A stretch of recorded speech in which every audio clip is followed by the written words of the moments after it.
Mark Wilkinson here. I hope you're all good. It's an amazing evening tonight. This is our monthly episode of Straight Talking. Tonight is quite incredible, to be honest. The way it's actually come about is a story in itself. Some of you who follow my regular streams and my regular lives around Life Remixed and the book and everything else would have heard me talk about the law of attraction quite a lot. And the law of attraction kind of like just brings people together in different ways about the ways you think about. And I've got a friend and a good coaching client as well called Kev, and he's in Qatar, working over there in health and safety. And he suggested one day when we were on a call together, he said, "Have you seen Last Breath on Netflix?" And I said, "No." And he said, "Oh, you should give it a go. It's about this bloke." And he told me his story. And I was just like, it does sound pretty interesting. And it was a Saturday afternoon. And I remember there was no football on the TV. And Emma was upstairs doing something. And I thought, I've got nothing better to do. I've got nothing better to do. So I know what I'll do. I'll stick this documentary on. I started watching it, and it really did start to completely blow my mind. I started to watch it, and this whole diving incident and everything that went on in the documentary Last Breath on Netflix, it was incredible. So there I am watching it, and it made me think of a good friend of mine, called George Jones, who I know had made a change into diving from being a DJ and record producer, and possibly remarking to himself that he was kind of a big deal once. But I'm not sure about that. He's laughing. I can see him. It's fine.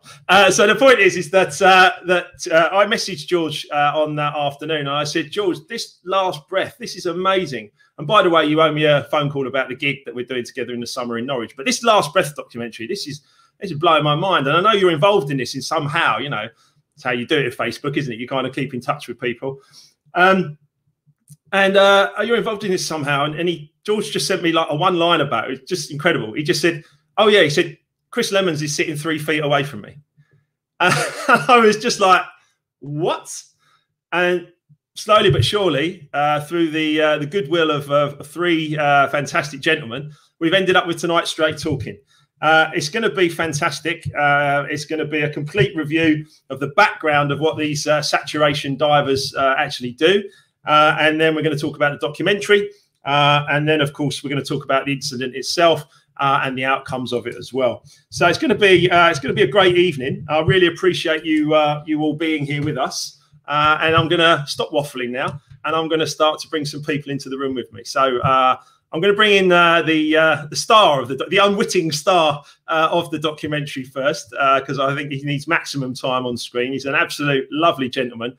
I'm very glad he survived as well, because he's here to join us tonight. So here he is. Hi, Chris.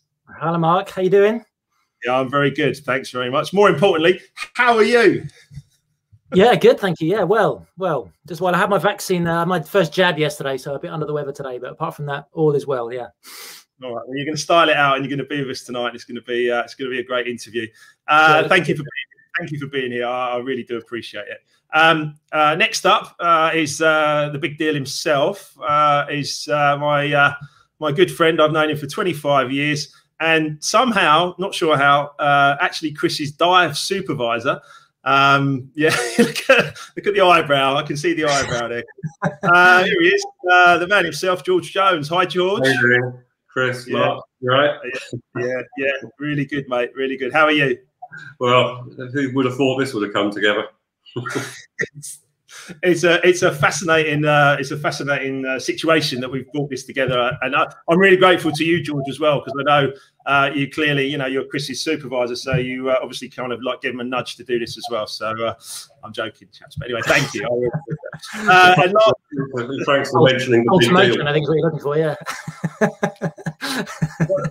George, what did you say there? I said thanks for mentioning the big deal comment, which was came from Chris, if I remember right. Yeah, that was completely fictitious. I'll exonerate George right there. Yeah, that was all my doing. Sorry. I'll tell you what though. It's very, very funny. I love chaps with a sense of humour. But last but not least, a good friend of mine. I've only known him the last few months, but he's become a really great friend. Is Kev here in Qatar? He's joining us late into the evening. How are you, Kev? I'm all right, mate. How are you doing? Yeah, I'm good, thanks. I see you've had a nice haircut just for the occasion. just for the occasion. We're still on lockdown, so I had to get somebody to come over the house to do it. Well, they've done a lovely job, mate. They've done a lovely job. I know, I do look pretty good. Yeah. Even if you do say so yourself. Anyway, so we've got a few people that are going to join us throughout the evening. First one, I don't know who they are because sometimes they haven't logged into StreamYard, but we've just got Chris Lemon. What a legend! So that's a nice start. And good evening. And that's to agree with that straight away. Chris Lemon, you absolute legend. So that's amazing. So. A little bit of background first and foremost before we get into anything else. A little bit of background about what you guys exactly do. Because George, I'll come to you first. I've seen you post some stuff on Facebook over the last 10 years, but didn't really appreciate what you went through or how you even got into it or anything like that. So give us a little bit of background, George. I don't think anyone realises really. You can tell people exactly what you do, and it doesn't really mean anything. We work offshore. We do, sort of deep water diving as opposed to, the shallow scuba stuff. It's living in chambers for, in the North Sea up to 28 days at a time, really confined space, diving out of diving bells. Doing oil and gas work. And it doesn't really mean anything to anyone. You can't explain it. You can show videos, etc. But essentially, we work in the oil and gas industry, doing maintenance, repair, installation, taking out old stuff, decommissioning. Basically, anything that's subsea or below the surface in the North Sea to do with oil and gas, that's done by the people like us, divers. Mostly saturation, which is the deep, well, generally the deeper stuff, although we do work quite shallow these days. But generally it's for the deeper water stuff in the North Sea. And so we're talking about this particular incident was about 100 meters or 300 feet. Is that the average you would go to? I mean, is that is that deep or is that, I don't know, give some perspective. Well, I mean, North Sea, we work in the southern sector, which is sort of off Norfolk, Great Yarmouth, quite a lot at the moment. That's really shallow. We're sort of diving 25, 30 meters, which is really shallow. 25 meters often at the moment. In fact, most of the southern sector is between sort of 25 and 40 roughly. Then as you move further north, it sort of shelves off and gets deeper until we get up to off Shetland, which is 160, 50, 60, 70 meters. But I'd say average is sort of, between 70 and 120 meters, really. I suppose that's average. But like I said, our company I work for at the moment is doing a lot of decommissioning work in the southern sector. So that consequently is mostly shallow and tidal. Strong currents and usually terrible visibility. So, you're working and you can't actually see, often can't see what you're doing. Well, I can because I'm on the ship in dive control. We're going to come to that. We're going to come to that. Just a quick question about the chambers before we move on. You do 28 days in the chamber and then you do the dive. Is that correct? No, you compress to the you compress to the pressure that you would be diving at, essentially, right. And that's the pressure you live at in the chamber. So where with scuba diving, you'd have usually have a decompression as you come out. With saturation diving, you have no decompression at all for the whole, say 23 or 4 days, whatever. And then you have one long, slow decompression at the end. 100 meters will be roughly 4 days. And it's a long decompression. So you just have one. So what that enables you to do is the lads are doing 6 hours in the water at a time. Doing an 8-hour dive, usually about 7 hours generally.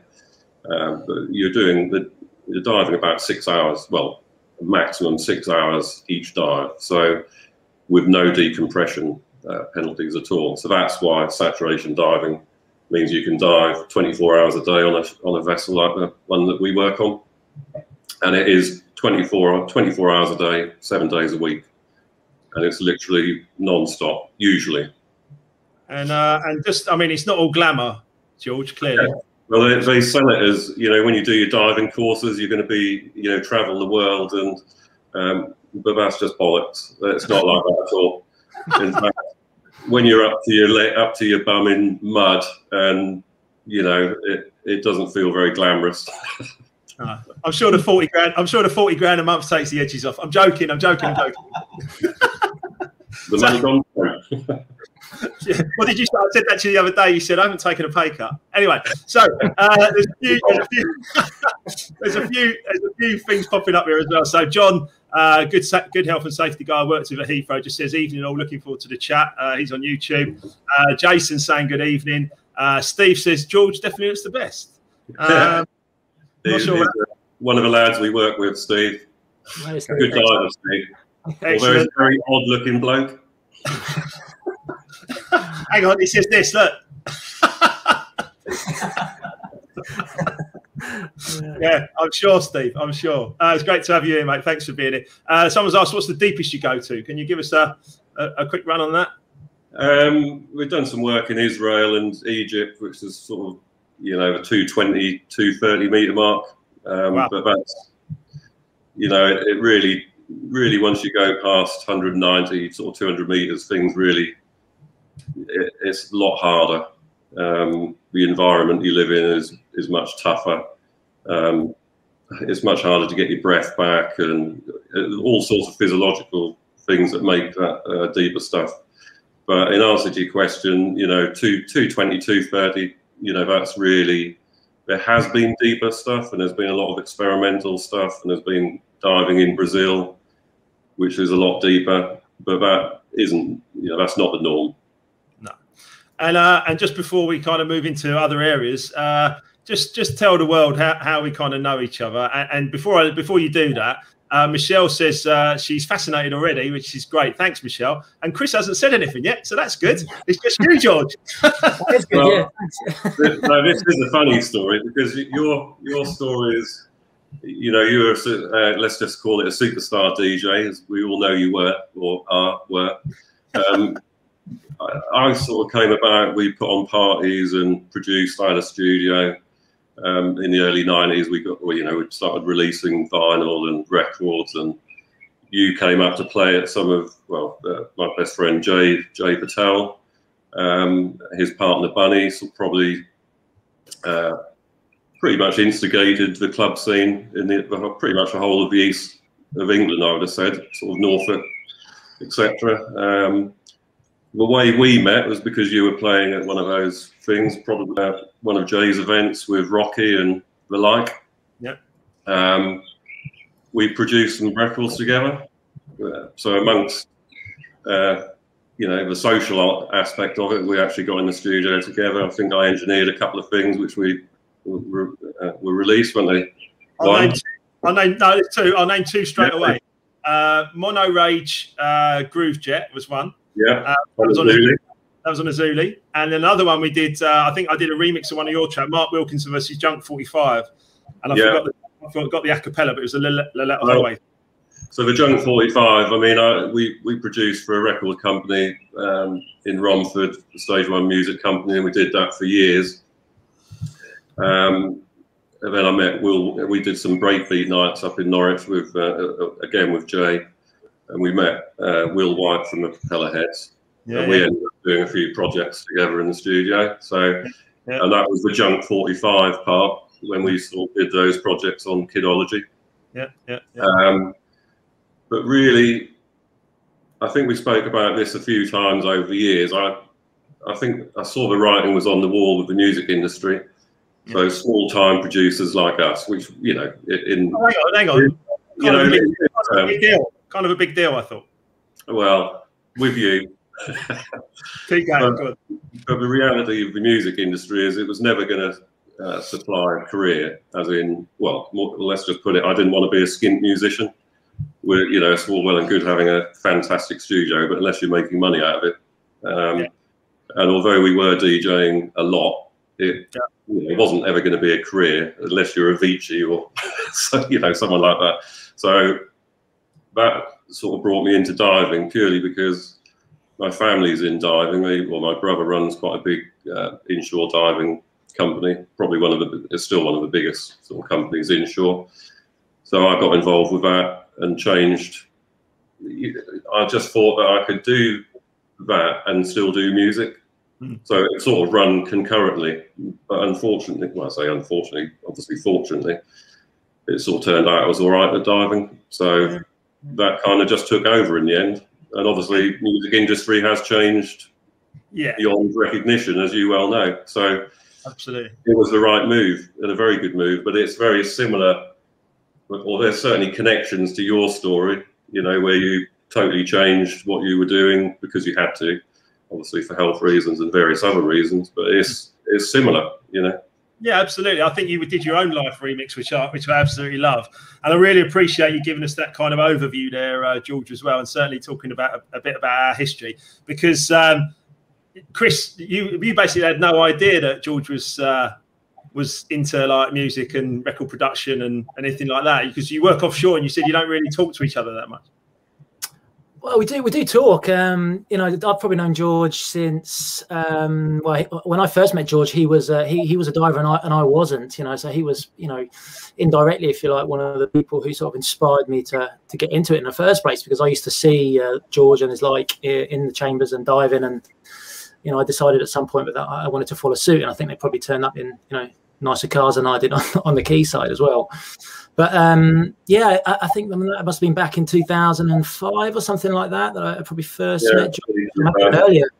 Yeah, something like that. And yeah, and literally the day that he came across to me the other day and said, "Oh, you know, this my friend Mark has seen the film," was the first time I heard anything about his musical background. So you'd have to ask him why he keeps it quiet. But yeah, it was great. Yes, I was straight off to look you both up.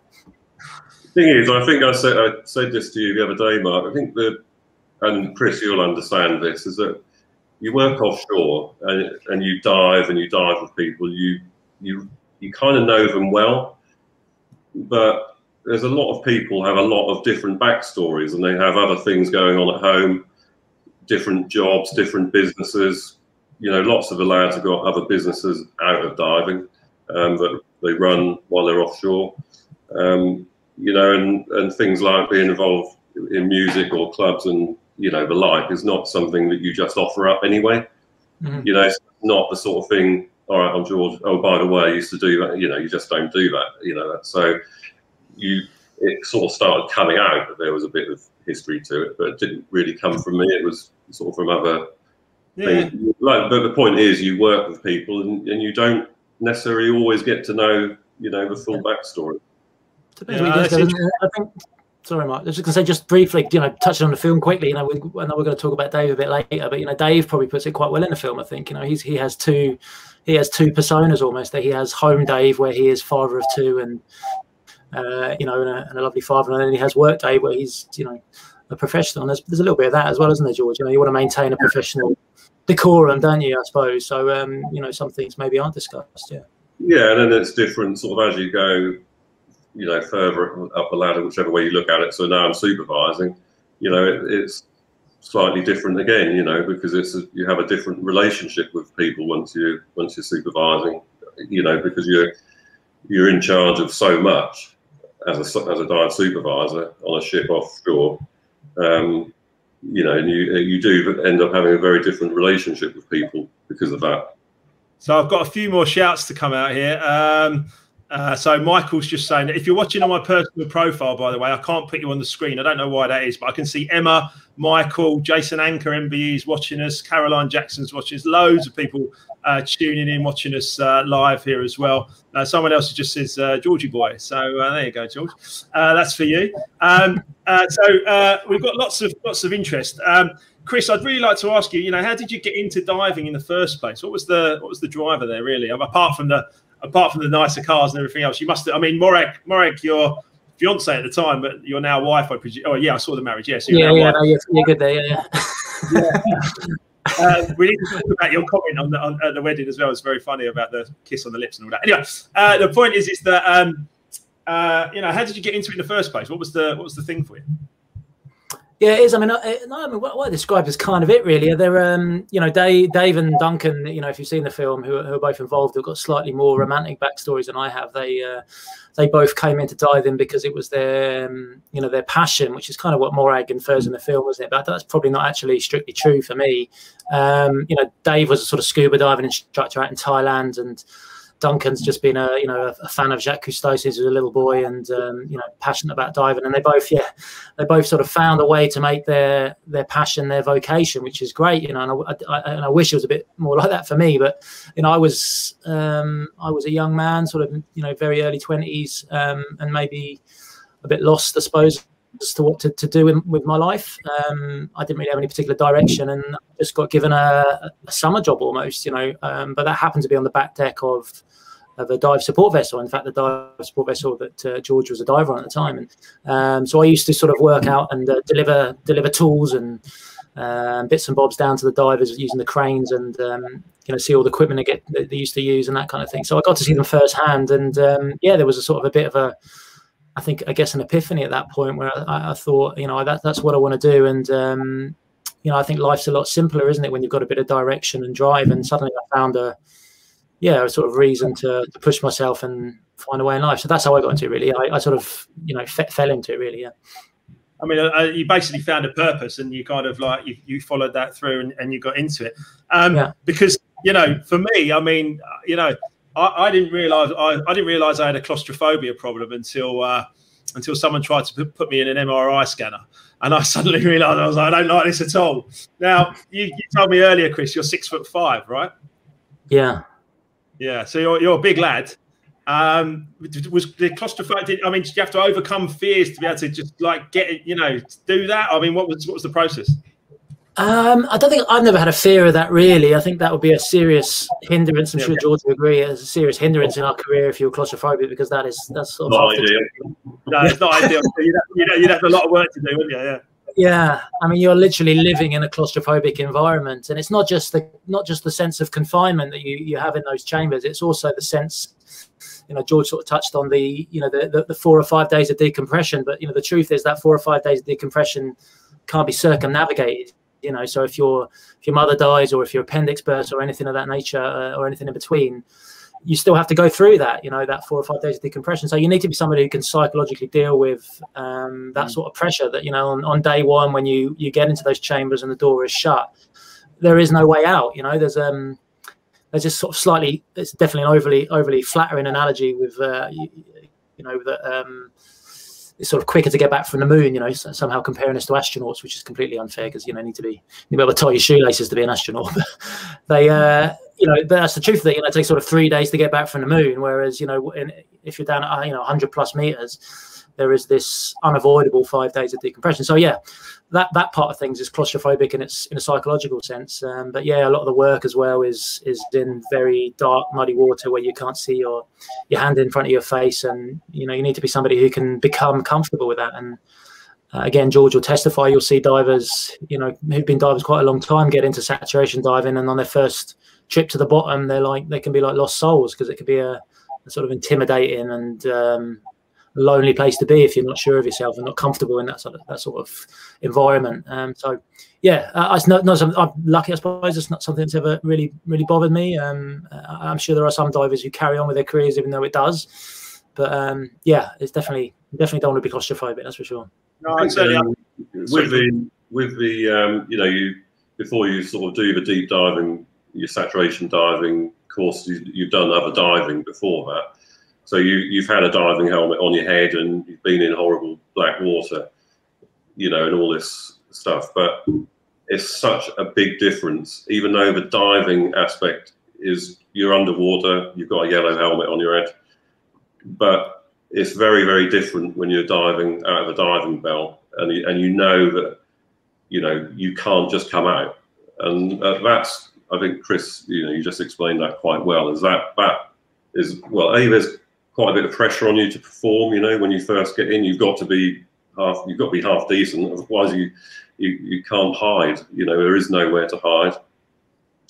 Everyone's watching you. There's screens all around the ship, so every single person on the boat can see what's going on the seabed.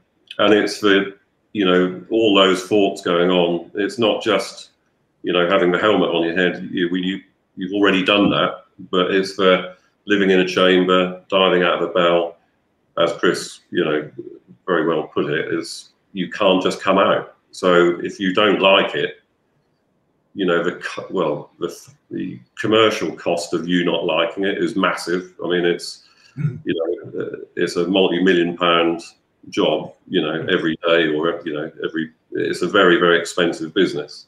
To put 3 divers on the seabed, 2 divers, you know, and their standby diver. It costs a lot of money to do that. So there's all sorts of aspects of not liking it. Yeah. You know, you can't just say, "Well, I don't like it. I want to come out." You know, it's I mean, at the end of the day, there's got to be a lot of training before you get anywhere near that. But I think, you know, lots of people that don't do diving or you know, don't even understand anything that we're talking about up to this point with saturation diving, lots of people will watch that the documentary, The Last Breath, and they will have, you know, anxiety issues around it, where they're literally just watching it going, "Oh my God, you can't see your hand in front of your face." And I mean, I'm getting so many questions coming up here on the screen from every area. It's amazing. I want to get to you all. I promise you, I want to get to you all. There's so many questions that are coming up. Statements are coming up. Quite a good one there straight away was maybe a silly question, but do you have Wi-Fi and internet in the chamber? And if not, what the hell do you do for entertainment? And is it an all-male crew? Those questions seem quite linked, don't they? You know what I mean? One is inferring to the next, isn't it? I hear you. And then follow up is actually, that's 3 silly questions. It's not 3 silly questions, but you know, the chamber. What goes on in the chamber? You know, as in, like, you know, you're living in there for a while. You know, you've got music in there. You've got banging house music. I mean, what goes on?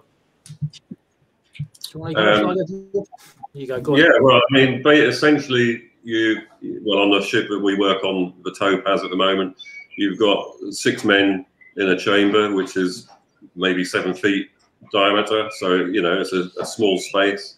You've got a bunk and a seating area. As anyone that's seen, you've seen the film, but for those that haven't, it's a really tiny space. And you've got 2 teams of, you've got 6 guys in there. That'll be 2 teams of 3 divers. You're on different shifts, so often you're having to be so quiet because you're not trying to disturb the other team. Is you try not to disturb the other guys, because, you know, that's really important that you know, so often you're being about as quiet as you can possibly be, which is not easy. But as far as internet, yes, these days there is internet in the chambers. It's absolutely shit. You know, you literally can barely send a WhatsApp. So, oh my God, you know, it sounds, oh, you must have really, really good no, we have internet, but it's rubbish. That's just a fact. You're not watching Netflix documentaries in there. You are not watching You're not watching YouTube in a really crap format. You know, it's really, really poor. But anyway, I need to ask you another question. Have you got a bird outside your window? What sort of bird? I can just hear a bird singing. I can just hear a bird tweeting. I don't know. All I can hear is like a bird tweeting. I don't know which one of you's got something. Anyway, it doesn't matter. Move on. So, so look, and then the other bit about in the documentary is about the helium voice, because the helium voice, right? You start laughing because you hear it, and it's really funny for about 30 seconds, right, Chris? I mean, you know. Yes. Yeah. Well, exactly. I think that's right. It is funny. It is funny. It is funny for a little bit, but it can become. We sort of forget we have it. To be honest, when you're in there, but it's when you know, George touched a little bit on communications with home and stuff, and that can be an extremely frustrating thing when you're communicating at home, because it's not just a silly squeaky voice. Because if you're very shallow, if you're working at sort of 10 or 20 meters or something like that, you're fairly comprehensible, you know. So you can phone home and have a relatively decent conversation. And people at home get attuned to it as well. But once you get deep, you know, get towards 100 meters, it's I'm not quite sure what it is. I think it's sort of your vocal cords being constricted or something like that. But you become very, very difficult to understand, you know, almost unintelligible. So that can sort of render conversations difficult and frustrating, and particularly when you're in there for a month at a time. So you know, life is going on without you, and there are still problems to be solved, and you've still got to deal with a bank manager, or you've still got to you might have issues at home, like we all do, with the kids or the wife or anything like that, and Wow. and those things just tend to get exacerbated because you can't have a decent conversation, and you just spend your whole time repeating yourself and that kind of stuff. So yeah, it's frustrating more than anything, to be honest. Yeah, I mean, little things you don't think about, little things that I've never thought about you trying to do your internet banking or trying to sort something out with while you're deep under the North Sea. I've never thought of that. No, that's amazing. That's amazing. So, like I said, there's been a real buzz about this. We've got so many people watching. It's amazing. Let's start to talk a little bit about the documentary in itself, because I think that's the real meat of this. We want to get into that. So the Topaz is the vessel, and George, you actually became a dive supervisor. You did all your deep sea diving. You became a dive supervisor the next time the Topaz went out after this incident, correct? Yeah, well, I joined the Topaz. I think the incident was in the September, and I joined at the end of the year of 2012. I did two diving jobs on the Topaz before I started training. I basically moved over to that company to do my supervisor training, and I was very, very lucky to be given that opportunity. Because to get into supervising, opportunity is the main thing, but you've also got to have backing of managers and companies, and the managers on board the boat have got to be okay with it. Also, the supervisors that are going to let you, that are going to train you have got to be okay with it. George, they've got to believe in you, right? Well, yeah, I mean, they have to, and I'm sort of involved with, a bit of training now. Chris is, I'm sure we'll touch on that anyway. But Chris is right at the start of supervisor training. And it's, so anyway, getting back to that, I moved over, did 2 diving jobs on the Topaz, and then started my supervisor training, which was, up to 2013. So let me go to Chris then. So Chris, let's talk about the documentary. Let's talk about you and the team. So you, Dave and Duncan. You, Dave and Duncan go into the chamber. Had you dived with them much before? I think you were relatively inexperienced compared to them. Is that fair to say?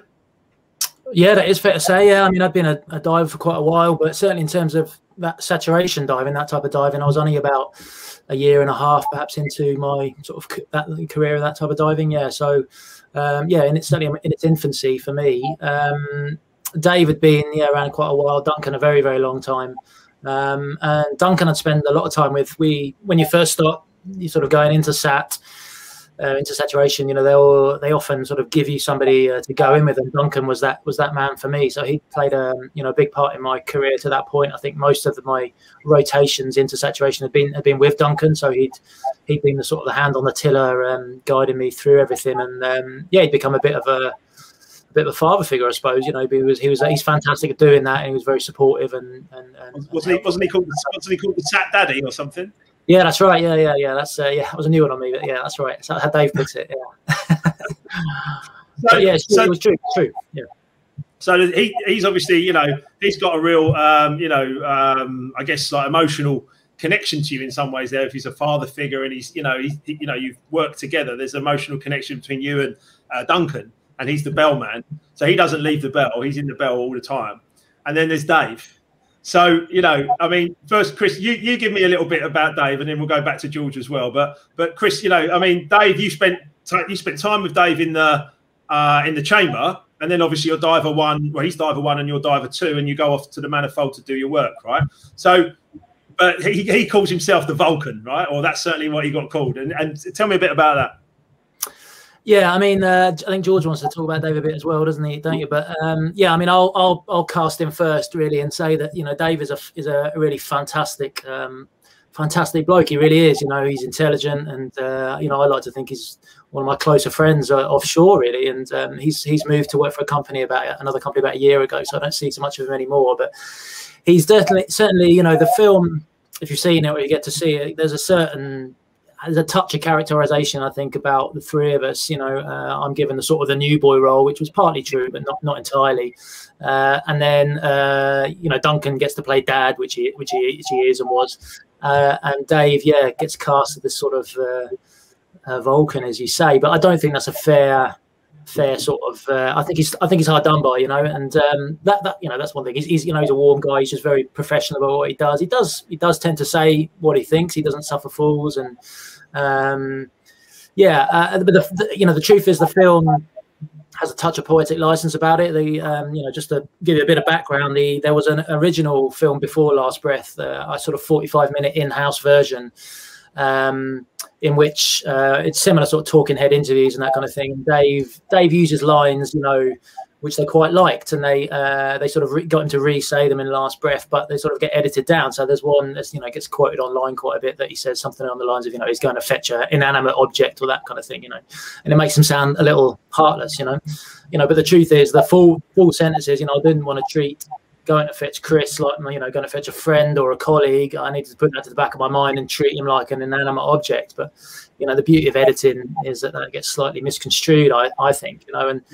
And this, by the way, I'll tell you now, doesn't bother Dave in the slightest, because he, you know, he, being the professional he is, was only concerned about coming across as professional, which I think he does. And, you know, the bottom line is, from my point of view, you know, we'll come on to what happened, but, you know, on that night in particular, you couldn't have asked for anybody better to be coming to get you. I'm sure George will second that. You know, somebody who's got a cool head and wasn't distracted by emotion at all, and was capable of just coming down and doing what was basically his job, you know, and he'd be the first to say that. So, you know, do you want a flapping, you know, emotional wreck in there with you, or do you want someone who's, you know, maybe a little bit cooler, you know? And that's what Dave was, yeah. But, you know, like I said, he is a man of two faces. He's a lovely guy at home, and yeah, there we go. Yeah, it's really interesting. That's really interesting. So, George, you know Dave really well as well, right? Yeah, and I obviously see it from a different perspective now as a supervisor. I mean, Dave and Duncan, I've had them in my teams as a supervisor, you know, a few times now. I mean, Dave is I think it's a bit unfair the way Dave comes across in the film, you know, and it's obviously, as Chris quite rightly said, it's all to do with editing, because he's not really like that, and it kind of paints him in a not, you know, in a slightly different light. But in reality, he's a bloody good diver, very professional. You know, as a supervisor, if you've got him in your team, you're going to have an easy trip. You know, and the same with Duncan. You know, he talks a lot, but other than that, and I think Chris would agree. But other than that, you know, they're guys, as a supervisor, they make your life easier. Not easy, easier, because if you need good, professional, strong divers that you know, are really experienced. They know the job well, and as Chris said, you know, when shit goes bad, which it really did that night, you know, they're the guys you want in your team. And as a supervisor, you know, and that's a terrible position to be in, where Craig, the supervisor, ended up. I know you're going to touch on that, so I won't go into. No, let's talk about it in a sec. So Emma, my good lady, says I'd 100% want to have someone like Dave in my team, especially in a high-pressure crisis. Go, Dave. Yeah, absolutely right. And although he comes across, you can sort of smile about the way that he comes across, which was, well, I'm just doing my job. You know, I just had to sort this problem out, and I'm just doing it. It's very matter of fact. That's a good thing, you know, in a crisis, being able to hold it together and not be rushing around like a crazy person, because that's not the environment for that anyway. But let's explain. So you steam like 12 hours off Aberdeen. So you're right in the middle of nowhere, like literally about halfway across the North Sea. You're in the middle of nowhere, and the job is to go down and work on a manifold, right, Chris? On the night in question, you mean? Yeah. Yeah, that's right. So yeah, exactly that. We were working about 90 miles east of Aberdeen, I think, in a place called it was called the Huntingdon Manifold. So that sort of 90 miles east puts you pretty much in a spine. Most of the oil fields in the North Sea are running a spine down the middle between sort of the UK and Norway. It's a bit of a generalisation, but that's the most of them. So yeah, we're about as far from land as you can be in the North Sea, I suppose. But we were working inside what's called a manifold. So it was a series of oil wells inside a sort of protective structure. This thing's about 10 meters high, maybe 25 meters long, so like a sort of big house. And we were, for us on that night, it was about 10 o'clock at night, and it was a real sort of very much a normal day at the office, was how we normally describe it. We were doing a bit of pressure testing, and we were basically removing a section of pipe work to replace it.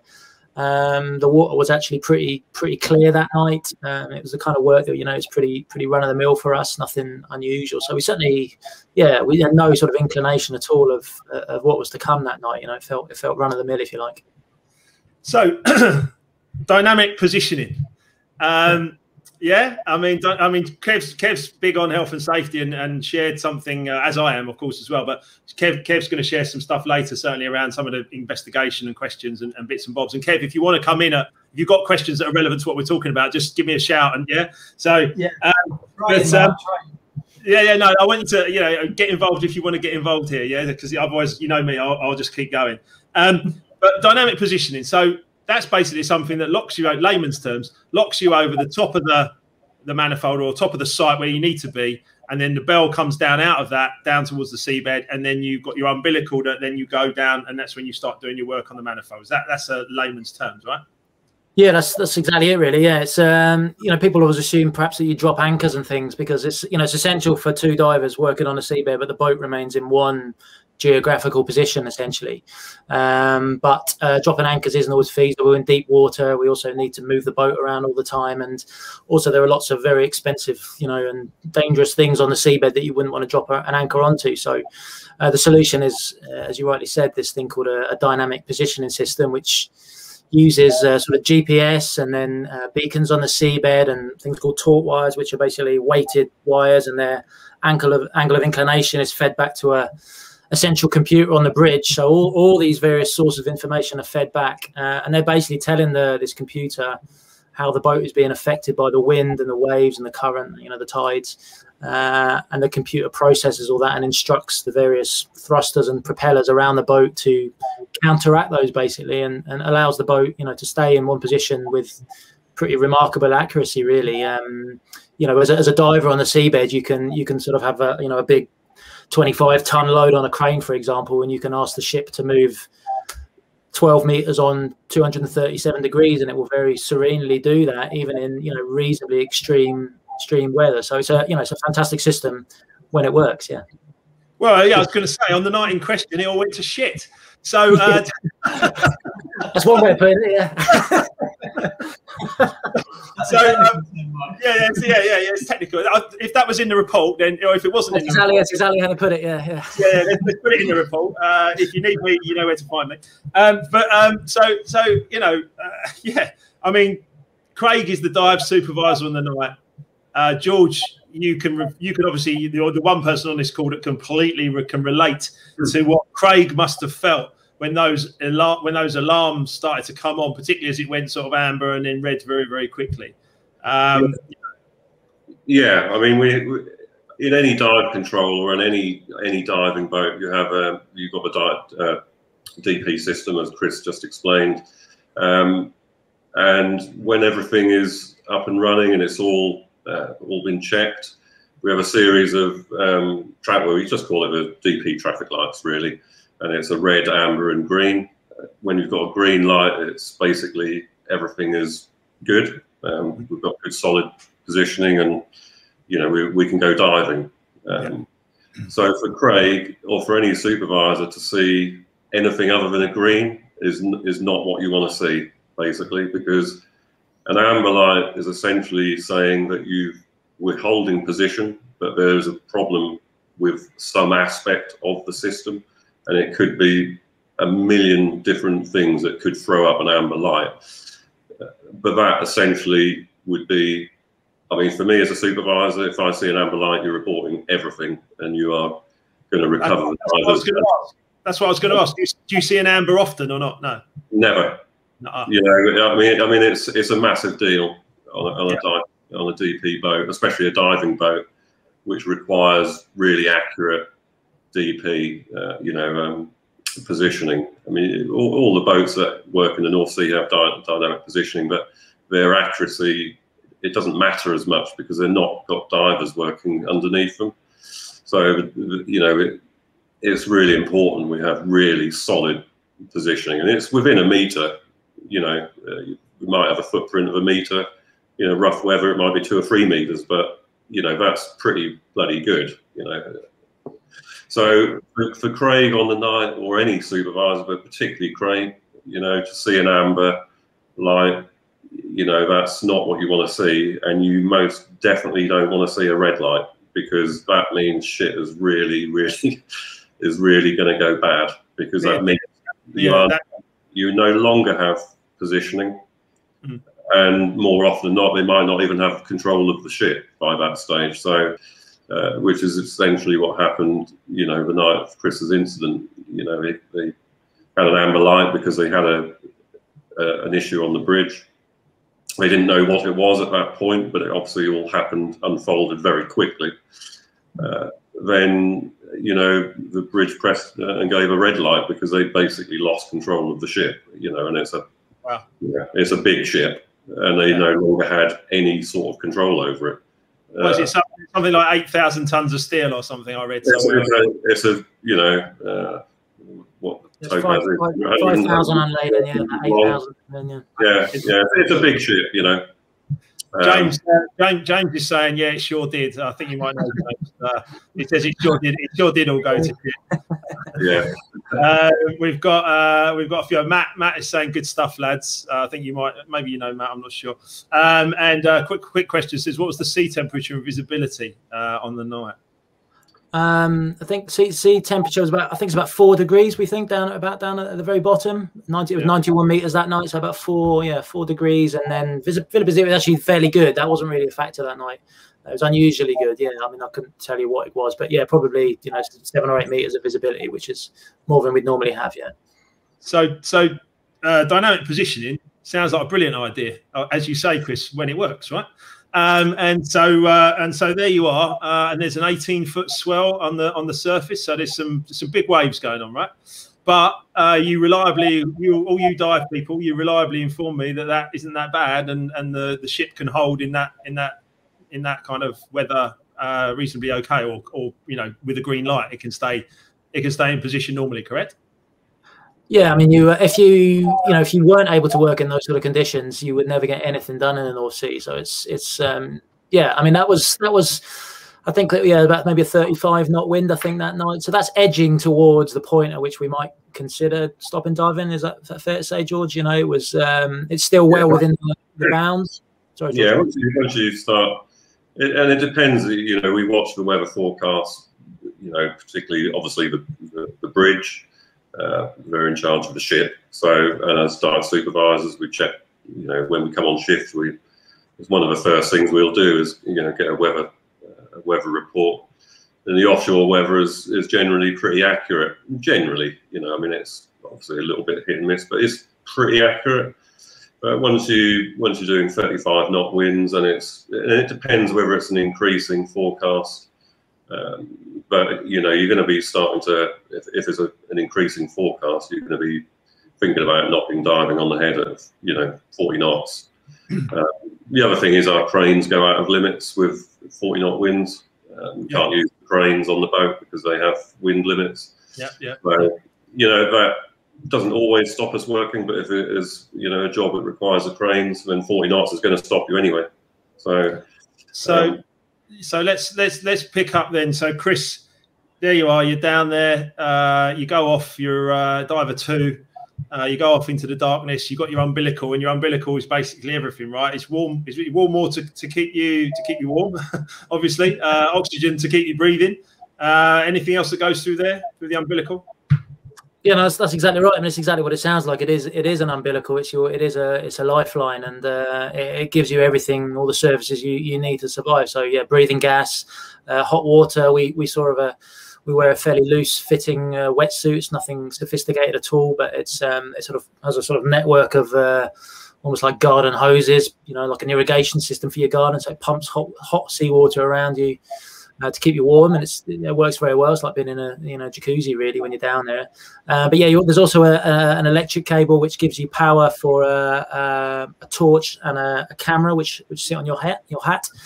There's also what we call a reclaim hose. So because that gas that we breathe heliox, a mixture of helium and oxygen, but helium is a very expensive gas, so it's too expensive just to breathe out into the water. So it's sort of recycled by having it sucked back up to the ship. So there's that hose as well, a sort of strengthening cable and things. So it's a pretty thick thing. It's it's a good maybe 2 or 3 inches thick, the sort of bundle of cables which comes down to you. But yeah, that basically provides you with an essentially infinite supply of everything you need, and that's the luxury of saturation diving. There aren't any real time limits apart from getting tired and legal. As George said, we're sort of legally limited to 6 hours in the water, but there's no other reason really that you couldn't dive 24 hours a day, really. Yeah. There was a question. Earlier actually from Gary, and I wanted to come to it. Now Gary's a good friend and another coaching client as well. 6 hours underwater working seems like a long time to be working in such a risky environment. How tiring is a shift, and how much rest do you get between?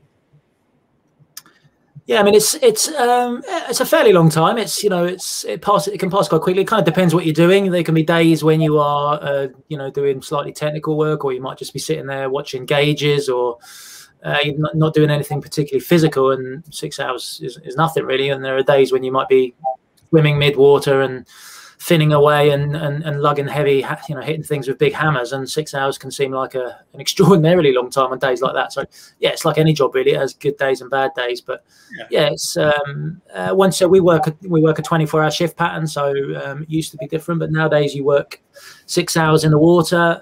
As George said, that's about an 8-hour bell run. That's the time it takes to get down there and come back, and then you normally have whatever's left in the air. Yeah, so 16 hours off. Yeah.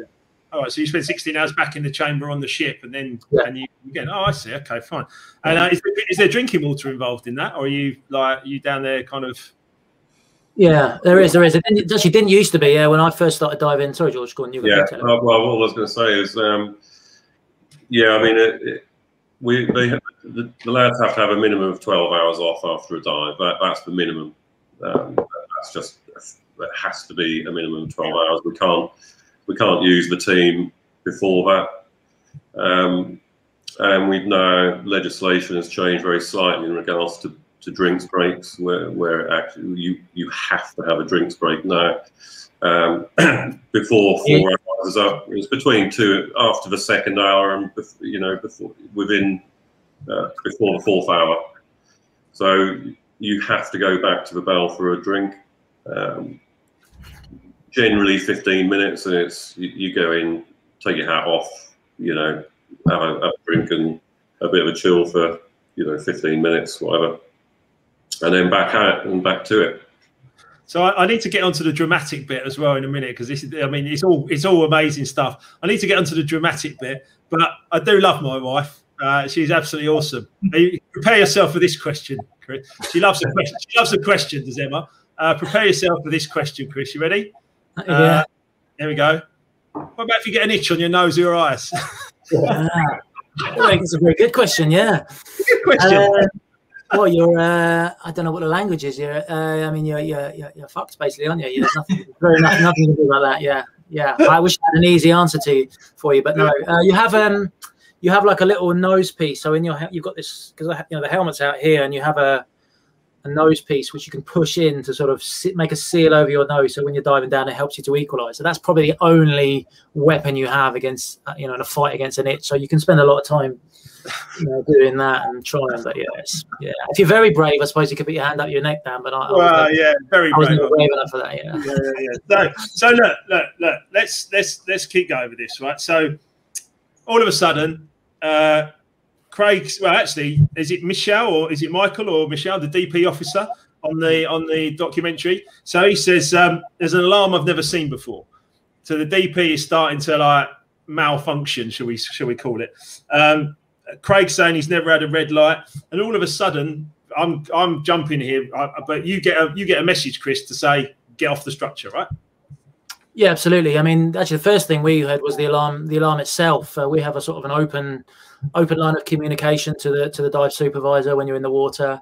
What you can usually hear is people, the dive supervisor plus anybody in the background who wants to, slag a diver off as they're walking past, which is their want and will, But you do hear alarms all the time. There's sort of oxygen alarms and carbon dioxide alarms and all sorts of things going off quite regularly. And we operate what's called a twin bell system. So we have 2 diving bells on our boat. And so when the second bell is about to be launched with your sort of replacement team, if you like, they test the alarm. So you do hear them all the time. But so it wasn't really, when we did hear those, they sounded maybe louder than normal, but that wasn't really panic inducing in itself. But it was more the way Craig was telling us, he told us very quickly, make your way out of the structure, get yourself back to the bell. And, something about his tone of voice, which told us, I didn't really understand what was going on particularly, but I knew something was afoot and that we weren't messing about. This wasn't a drill, if you like. But it definitely wasn't, we weren't definitely panicking at that stage. He told us just to put our tools down, which we did. And we made a fairly orderly exit, if you like, from the structure we were working in. We can often work in very intricate structures, if you like, so structures with a lot of snagging hazards, because we'll probably come on to this in a bit, but we have this mantra in diving is to protect manage your umbilical at all times. You constantly need to be aware of where that is, because that is, as we discussed earlier, is your lifeline. And if you lose that, as I'm about to demonstrate, you're in serious trouble. So we're always conscious every sort of second of every dive of where that is, or you certainly should be. So we both take our umbilicals in our left hand, Dave and I. Dave was maybe a couple of meters ahead of me, towards the exit, if you like.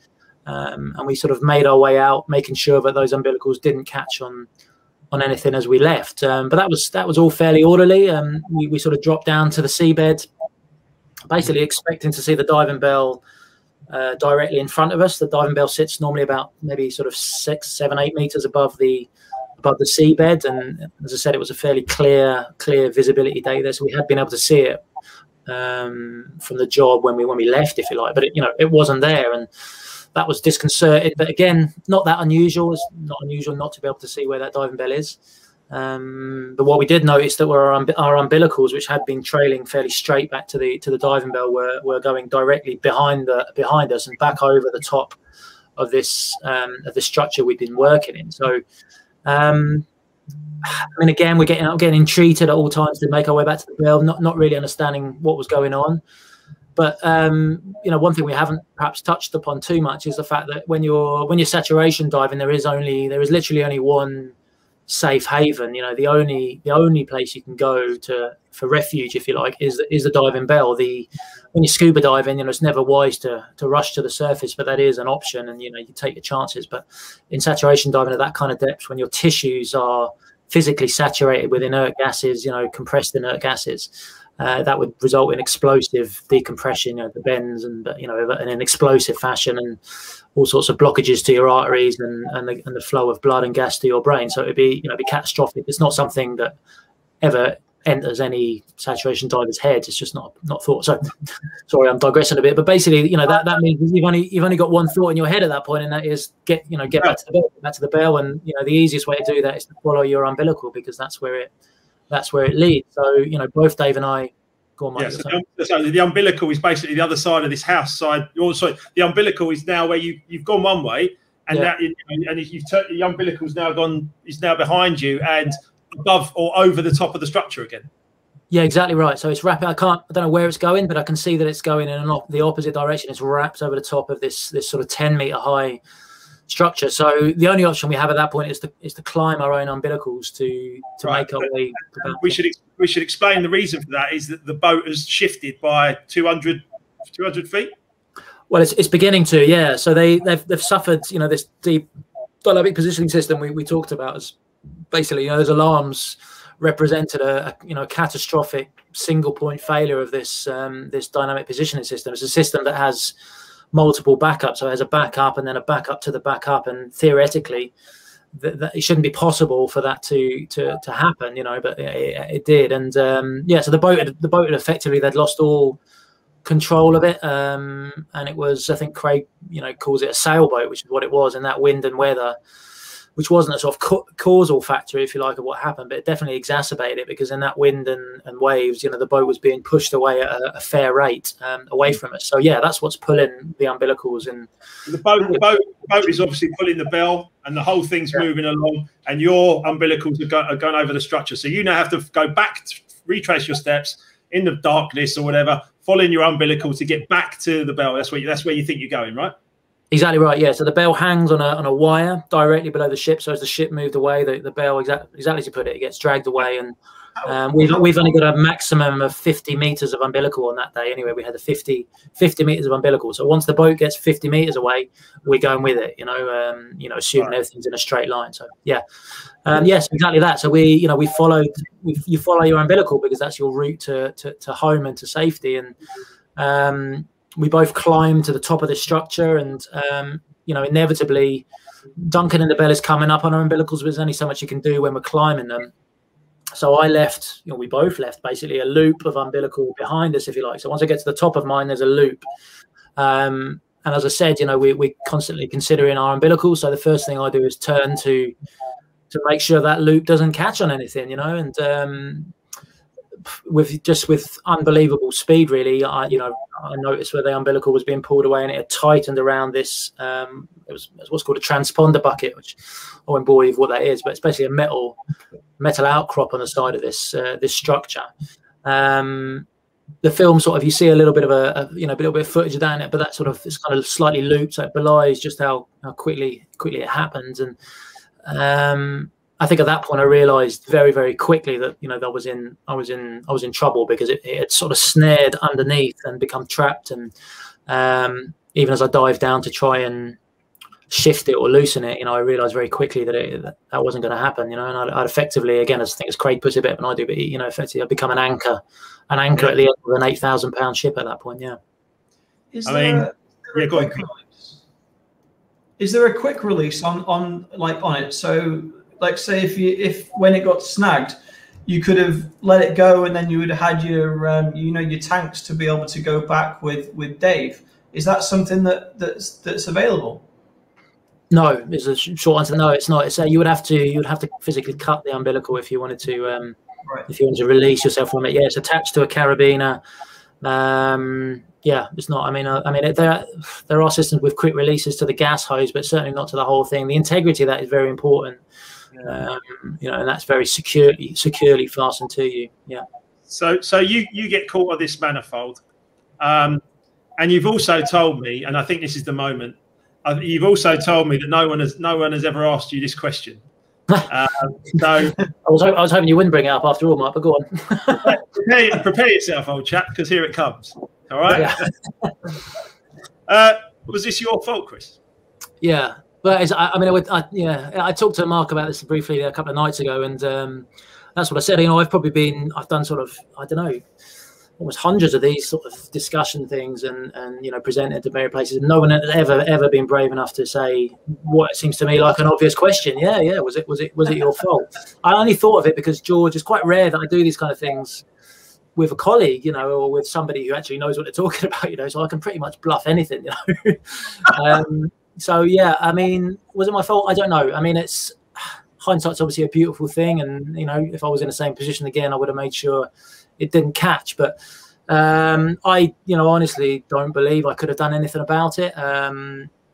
It was just the side of the bucket that I happened to get up, and the speed it was going away from me.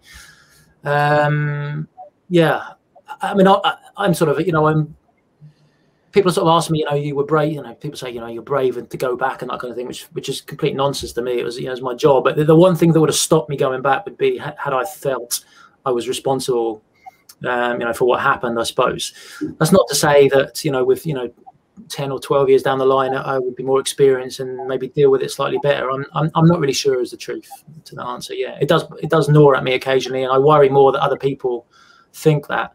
But like I say, no one's ever been brave enough to pointing that finger at me. Yeah. I'm happy. I need to know what George thinks. Yeah. Yeah, George. Yeah, I'm first of all, I'm happy to take that mantra to be the first. Yeah, thanks, mate. I think take a nice have back now. Yeah. You should give yourself a massive pat on the back, Mark. Is it Chris's fault? No. I mean, it's you just can't say what what. As Chris said, hindsight. It's a wonderful thing. Did you have too much umbilical? I mean, these are the questions that I could ask as someone that definitely knows, the job. Did you have too much umbilical out? There's so many factors that, that affect it. But it's not Chris's fault that the ship pissed off, was it? I mean, that's the one thing. That process of the ship moving off and being uncontrolled, really.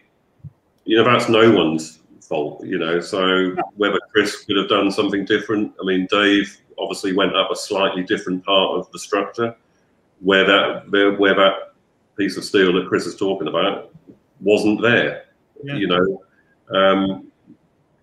I don't think you could really say it was Chris's fault. I don't think you can do that because there's so many massive factors involved in it, And we don't, in health and safety and all that kind of stuff, we don't do blame. It's not about blame. And it's very much about responsibility. Yeah, we do. Oh, yes, we do. Here's something, Mark. We work in a no blame culture, and when you fuck up, and then someone's to blame. Yeah, okay. Yeah. Me and Kev hear you. Me and Kev hear you from that for sure. So let's go back to that. Right. So you're in trouble. The umbilical, I mean, the sound that it makes on the documentary, I can only assume is real because what I'm seeing is real. I don't know if they've dubbed that on or anything like that. I don't know. But the bottom line is that sound of each of those kind of dunk, dunk, dunk, each of those things breaking. Is that real? And then what are you thinking? Yeah, I mean, there was a little bit of a delay before that. The first thing, the umbilical sort of stretching, inexorably as the boat moved away, and I lost my. I think the first thing to go was my sort of that electronics cable we were talking about, and the communications cable we call it, and I think that must have snapped or got stretched to the point of no return inside the umbilical. So it was like a jack being pulled out the back of a speaker. Suddenly I'm plunged from having somebody talking in my ear and telling me what's going on to absolutely nothing, which is that's slightly panic inducing in itself. And then the next one to go was the gas hose. So I think before the umbilical snapped, the gas hose must have been tensioned to a point where it was either kinked or it had broken inside, and I lost the supply of breathing gas to my hat, which for the best of us is obviously a panicky moment. But as a diver, you sort of train for that. We all sort of go through drills with that kind of thing. And as you touched upon earlier on, we carry these sort of supply a twin set, we call them, so 2 scuba bottles basically on our back with an emergency supply of gas, which is open with a knob on the side of our helmet. So I sort of opened that up. But that puts you in a very different world. That world, you've gone from a world where you have this infinite supply of gas that we talked about before to one where you're at a very, very finite amount of gas. The film sort of makes a big deal of 5 minutes, but if you do the maths truthfully, it's probably about 9 minutes actually of gas that I had in there. But that's it. You're on a clock at that point. But yeah, after that, the sort of the umbilical stretch, and I don't remember hearing the sound particularly. That's not a memory I have. That Dave does. He at that point, just before it snapped, we had this sort of strange, almost cinematic moment where we were face to face, because he's, as we described, he's limited by a 50-meter umbilical, so he's sort of been pulled away, but he did turn to try and get back to me and help me, but he only managed to get within maybe 2 or 3 meters of me, so close enough for us to sort of look face to face. And I sort of, me imploring him to give me a hand, and him sort of almost apologetically saying I can't, and then he was like almost like a film, he was pulled away into the darkness, and his hat sort of disappeared, never to see him again. And he himself was in no small amount of danger. He's been dragged behind a boat that's been completely lost of control, and there's all kinds of structures and things down there that he could clatter off, and but he distinctly remembers that sort of shotgun bang of the massive tension on that umbilical being released. I mean, yeah, that moment, obviously, you know, it is cinematic. You know, the two eyes meet and you can't speak, so you've got the only communication is through your eyes. You know, I mean, being completely honest, although you're trying to keep as calm as possible, clearly, and we've done your e-colors as well, and you came out as very blue-green, which is a lot more kind of steady paced and a lot more kind of thoughtful and not so fast-paced and dull. Yeah. I've never called a survivor for a disaster. But there you go. Have that levels. Right. So,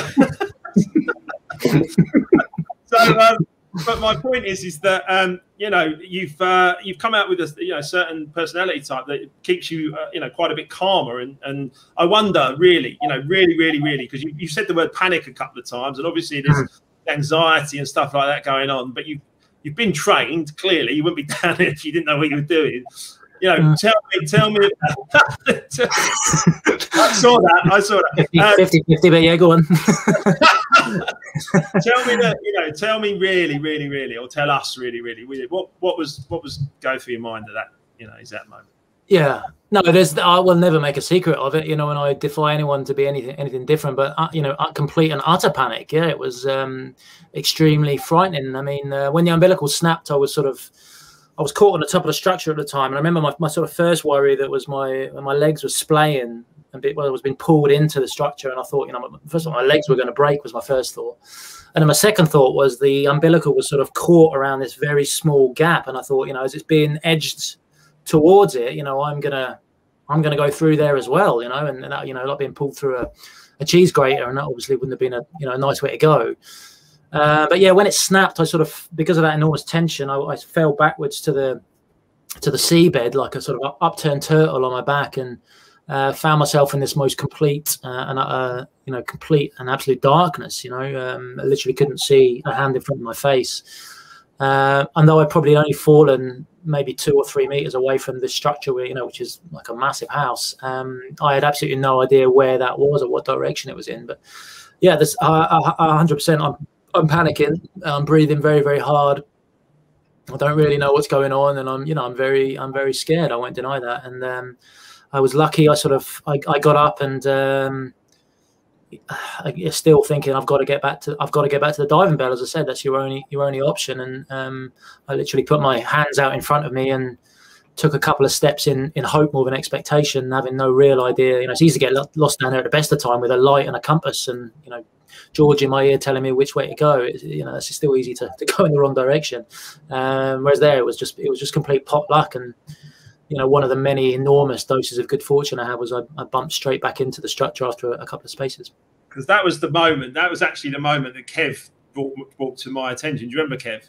Yeah. Do you remember you basically said to me, "There's this story of this guy." And the bit you were talking about was we were talking about luck versus the law of attraction versus like in moments in life where you're just not sure, but you take a leap of faith almost, and you go for it. And that was the moment you said to me, you said, "There's this story about this guy." And by the way, you look at you sitting right next to him now having a chat, right? There's this story of this guy who basically, was on the ocean bed, couldn't see where he was going, and literally just walked out, hands first. I mean, how did you feel when you saw that, Kev? It just blew me away. I mean, did you have a rough idea of where it could be, or was it just blind luck and a pure guess? Yeah, no, I mean, it was as black as you can imagine. Yeah, absolutely disorientated. No idea. Yeah. So no backup light on your helmet. Nothing. Just dark. All the power's gone, I guess, isn't it? I know. It could have been a backup battery on there or something to, So you just stand up and choose a direction and walk. Yeah, exactly that. Yeah, like you're going for a piss in the middle of the night. You put your hands out in front of you and hope for the best, don't you? That you're gonna, me getting up for a pee in the night is nothing like that, Chris. I'm telling you. I've actually got a little stormtrooper nightlight on my toilet to guide me, but I think you could have done. I'll be recommending that as soon as we get back. Yeah. But yeah, I mean, look, just the pure luck of that, and that is genuinely, lucky, because like you said, you would have walked off into no man's land potentially, and if you'd have kept walking and not walked into the structure, well, that's it. It's over, right? I don't know. Yeah, I mean, a big deal's made of that sometimes, but yeah, I mean, it certainly rendered, finding a structure and being able to climb to the top and put myself in the middle of it made it easier, for the rescue. it's not to say that had I walked off into no man's land, at the end of the day, I had a beacon on me. They were tracking that beacon on the bridge, so they would have found me eventually, but it would have been much more difficult for the ROV to find me. And they were just working off range, and they lost all the navigation screens. They were just working off range and bearing from a radar, pretty much, So yeah, it could have definitely delayed things. It would have meant lowering the bell into a dangerous position below the level of any of the structures, which is a sort of cardinal rule in diving, that we never lower it below the structures, because that could act as an anchor effectively and jeopardize the whole ship. So yeah, there's a whole matter of things that made it better that I was on the top of the structure. But yeah, just one thing to add that is that to do the rescue would have been considerably harder, as Crystal touched on, had he not been on the top of the structure, because you would have had to find him and then put the vessel in a position where they could get to him, and if that was right across the other side, it was bad enough to get the ship back in position anyway. Yeah, but it definitely could have been a different outcome. I think I think it was definitely a factor in the fact that Chris survived it. It was because of just absolute abject luck that he managed to get himself on the top of the structure, which made, you saw the footage, the ROV came up to the structure and found Chris straight away. So that could have been another 10, 15 minutes, obviously. Exactly right, and I get that, George. And let's come on to that. So basically, you're in panic mode. You find this structure. You have to climb a few meters up to get onto the top of it. You get yourself up there. You're looking around for the bell. There's nothing. What else do you remember from those sort of moments onwards? I feel I remember pretty much all of it. Exactly like you said, I sort of climbed to the top, and I remember fully expecting to see the diving bell there above me somewhere, or Dave on his way back to get me, or Duncan, for some reason. But yeah, there was just nothing, not a speck of light in the sea above me. And when you talk about panicking, that was sort of a strange moment for me, really, because I think at that point, I got to the top and I could see nothing. So I was sort of clinging onto the grating on the top of the structure, mainly so the current wouldn't wash me off, or I wouldn't fall off the side, because I couldn't really tell where that was. But I remember sort of roughly doing the maths, thinking, I've got 7, 8, 9 minutes, something like that in this bailout. And, I've used a fair bit up already, scrambling around on the seabed, climbing up, breathing hard, and, in a panic. And, therefore, I can't possibly have much time left. And even if Dave had been right in front of me, ready to sort of lift me back up to the bell and put my head into a breathable environment, I sort of remember thinking, I don't think there's enough time. So I didn't give up hope at all, but I definitely resigned myself to the fact that, fairly quickly, this was going to be it. And that in itself that did have a very calming effect, Well, hold that thought, Chris. Hold that thought, because I want to come back to that, because the film's very clever with this. The film's very clever with this bit of editing as well, because what it's doing then is all this has happened, and then it cuts to them trying to get back to you. So I'd like to cover a bit of that, and then I'd like to come back to like your train of thought, right? So basically, as George said, they send this ROV down there with lights and a camera on it, and it's a little vehicle basically, and they get eyes on you very, very quickly, despite the fact the boat is like 200 meters away or whatever, and they're all scrambling to try and get everything back online, to bring it back, to get the bell back, to get everything back to where you are. But they've got the ROV, and so they can see you. There's lights on you, and the footage is unnerving. The footage is like, one of them even says like he's waving to us. Like, you can see us, he's waving to us. Could you see the ROV at all? So no, so that's that happened later. So those moments on the top were sort of precursor to that. I was unconscious long before the ROV. Well, not long, but fair. We'll never really know. We'll never really know how long I was conscious for, is the truth, because there is no footage of that. But yeah, you're right. So the boat had they completely lost control. The captain had been dragged out of his bed, and he and the chief officer were trying to manually direct the vessel, and they have 4 joysticks, so they're facing each other, trying to control the thrusters manually, which they've never really had to do before. It's a system really that's designed to nudge the boat into a quayside in a very calm port, and what they're berthing. Wow. That on top of that, they had absolutely no frame of reference. You know, it was 10 o'clock at night in September, so it's dark. All their navigation screens had gone black. We're not anywhere near an oil rig or anything like that, so they had absolutely no, you know, way of referencing where I was or where anything else was. You know, very, very disorientating. And you know, the best they managed really was to try and get the bow into the prevailing weather, you know, to steady the ship a little bit. In terms of bringing the boat back to my position, they simply couldn't. You know, there's a sort of snail trail of their efforts. You know, not to cast any aspersions on them at all, but you know, they're in an extremely difficult situation, and but it's, you know, it's like spaghetti junction really. They're not really making any progress towards me.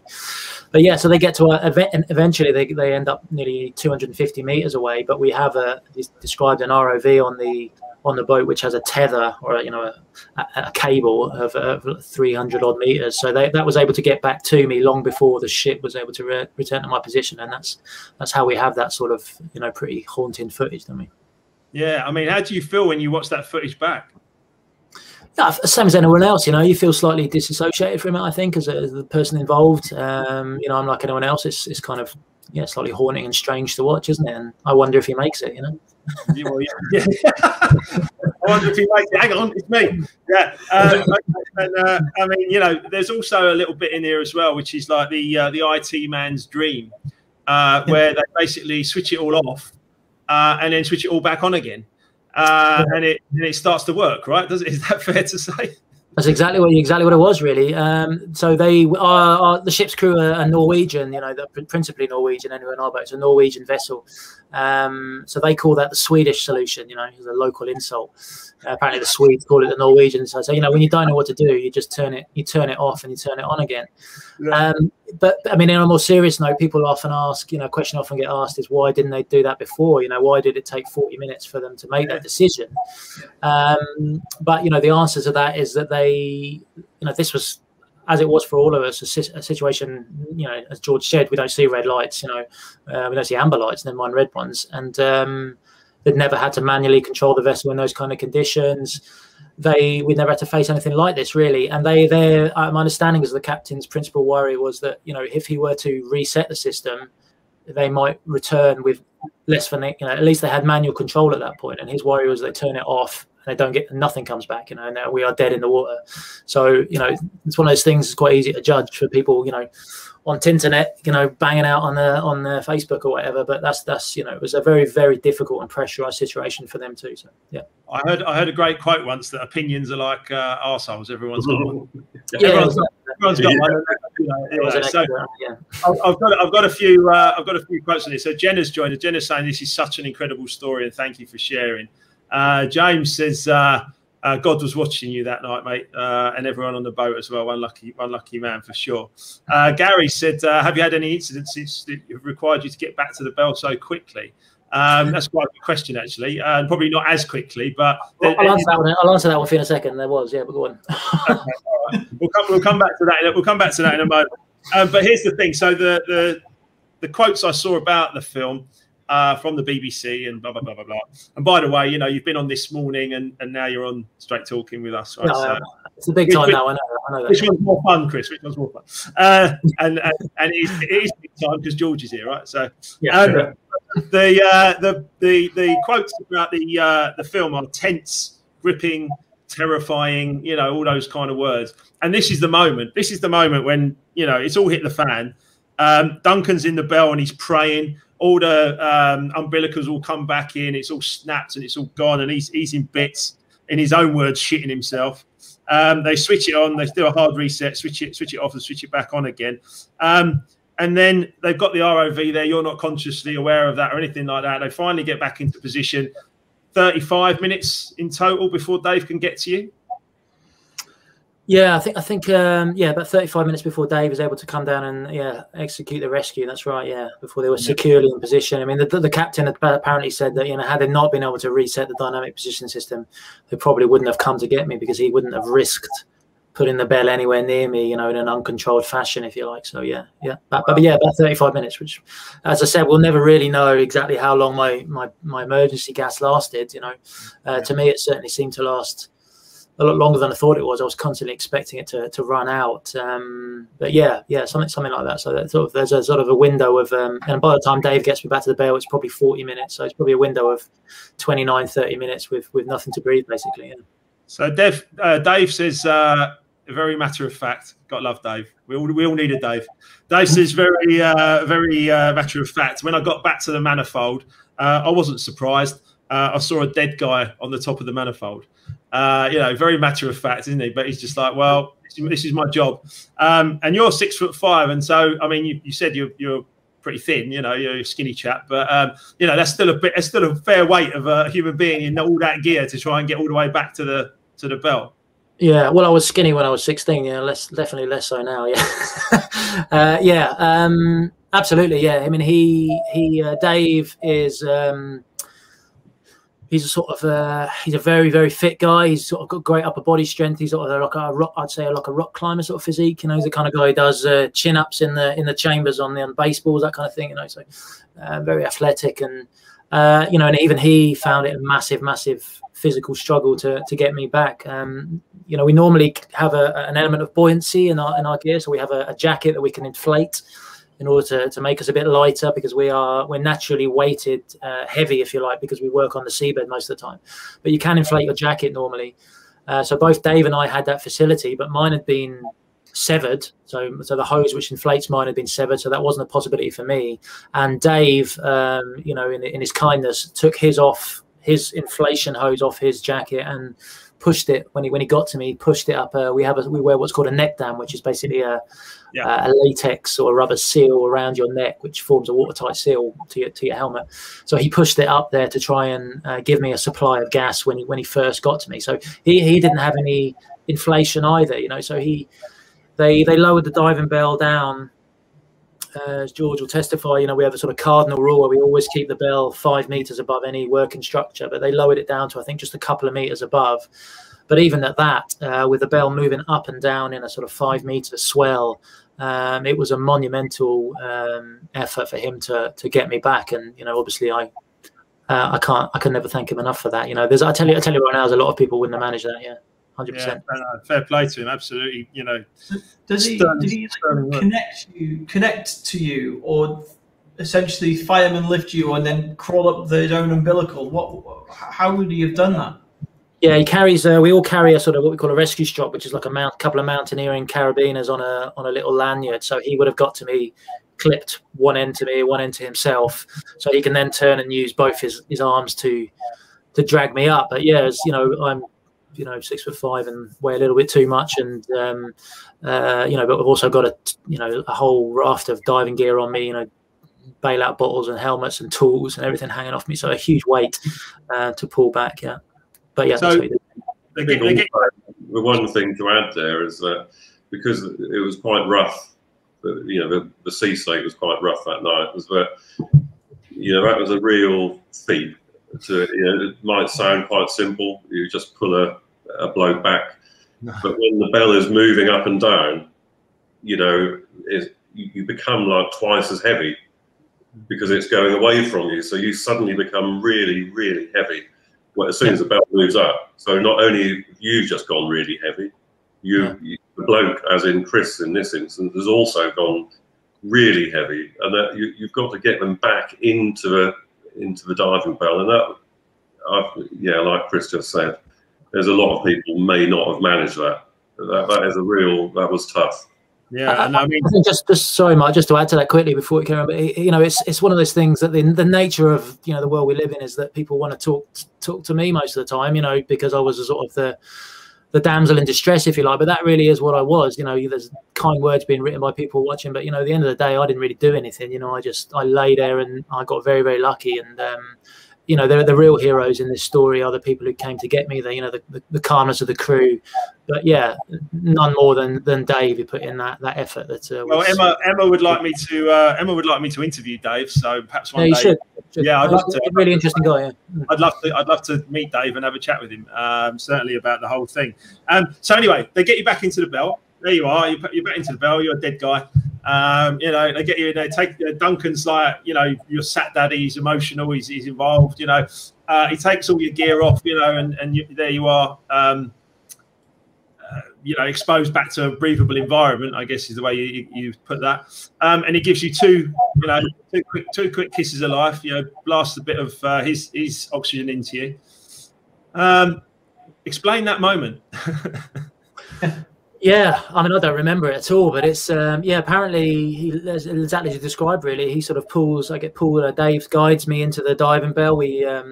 Once I'm inside the what we call the trunking, which is basically a round circle at the bottom of the bell. Dave can't get in past me. I'm blocking the way in, so he's helpless outside waiting. And Duncan has an unconscious head basically sitting just above the water that's apparently lolling forward all the time, and he had great difficulty in just maintaining my airway and keeping my neck up while he got my helmet off and stuff. But yeah, apparently literally just gave me two rescue breaths, and he describes it as a massive exhalation. So instead of coming around gently, I went which I've been at the talk of the Royal Medical Society in London and places like that, and trying to get answers, I suppose, and they said there may have been a block, maybe the tongue being unblocked from my esophagus and reopening the airway or something like that. But yeah, essentially I come round straight away with a miraculous rescue breath, and for me it was a sort of foggy moments, like a gradual awakening, like being horribly drunk or something like that, and coming around slowly but surely. But eventually I'm actually able to climb back into the bell myself, under my own steam. I think slightly oblivious to what has happened, just sit down in my chair and ask people to take my gear off, Yeah, remarkable, really. There's an amazing moment where George's, colleague or, the equivalent, the dive supervisor kind of like comes over the radio and says, Chris, you all right, mate? And it's just this little, you just go, yeah. I'm all right. I mean, it's just, it blows your mind when you watch the film. You're like, unbelievable.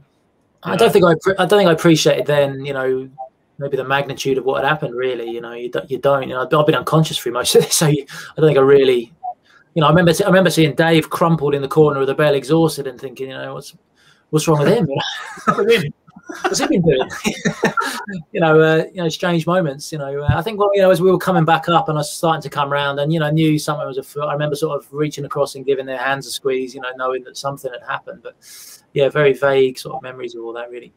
I think one thing is that you've got a ship with over 100 crew, 110 whatever crew, and everyone is on board to put those divers on the seabed. So every department, whether it's the bridge, the life support crew, the dive supervisors, ROV department, even the deck, everyone is affected by what happened. So it's a massive, everyone plays a massive part in putting those divers on the seabed.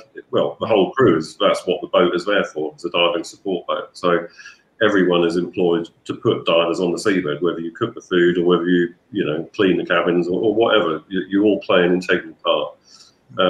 So the bridge have had a problem. They're affected by ROV is affected because they find Chris, and obviously as a supervisor, I can only begin to imagine what it was like in dive control. Where everything is run. That's basically the nerve, the heart of the ship. Would have been, that would have been that would have been affecting everyone. And long term as well, George, wouldn't it? If the outcome had been different, that would have had an impact on everybody's career, on the company, on, notwithstanding watching, effectively sitting there and watching somebody die for 40 minutes on a screen, which is what they all had to go through. It would have had far-reaching implications for everybody involved, wouldn't it? I think. Yeah, and especially. Well, everyone. I don't think anyone's less important. But as a supervisor, no. Who knows how you deal with those things? Craig. Yeah. It's a big deal, obviously. I love the fact there's a great moment where Dave, who is notoriously unemotional certainly in the film, as you say, it's a bit of poetic license. But he says, like, he gets back into the bell. And he looks at, he thinks he's put a dead guy in there, and he gets back into the bell, and he looks across, and he goes, "I look at Chris, and he's definitely not dead." Just so matter of fact. I think he describes it. I can't remember if it's in Last Breath or in another film, or the previous one, or both. I can't remember. He describes it as, you know, being a little bit upset with me on the way back up. You know, he says, you know, like you'd lost his, you know, your kids have wandered off, and you know, you're glad to have gotten back, but you're upset that they put you through that. You know, I think he was a bit pissed off with you, wasn't he, for putting him in that. Right, So I do want to touch on. I mean, we've jumped ahead a little bit. But there's the really important part. You all right, George? Yeah, I'm just dying here. Right. Yeah, no jokes about that. But especially as I'm about to come on to that. I want to say Bob Fleming here. That's the fast show. Anyway, so you know, essentially, I know you didn't die, Chris, right? Clearly, because you're in front of me, right? And I know that, you know, he put two breaths into you and kind of came round and everything else. But you know, people talk about death and dying, and this, you know, we have to touch on this, and I want to touch on it because, you know, nobody knows what death's like. Nobody knows. No one knows. You know, no one can come back and tell us necessarily. You've been about as near, you've been about as near as anyone that I know, right? You know, people talk about life flashing before their eyes, and you know, all this kind of stuff. When people talk about these kind of, like, you know, potentially near-death experiences, you know, I remember Emma said, you know, did you speak to God, or certainly something about, I know you talked about in the film about, you know, your house, you know, you had a sense of loss about your house not being built and not being able to marry Morag and all this other, you know, I mean, give us a bit more of a sense of, really, you know, just for people watching, you know, what went on in your mind before you actually, you know, passed out and you didn't know anymore. Yeah, it's a strange one because, yeah, you're right. You know, as you said, I didn't die, so I'm always conscious that I don't want to be melodramatic about it and make out that I suffered in some way that I didn't, because there are people every day who are given, you know, notional death sentences, if you like, through, you know, cancer diagnosis and things like that. But it's obviously, I suppose, a slightly unusual set of circumstances, and that you know, what I thought at the time was going to be my end was going to be so close at hand, you know, that I was maybe, you know, 4 or 5 minutes away from that being it. And yes, sort of you touched on it there. Really, it's I don't remember feeling very angry or frightened particularly, but just massively sad and, you know, grief stricken, really, and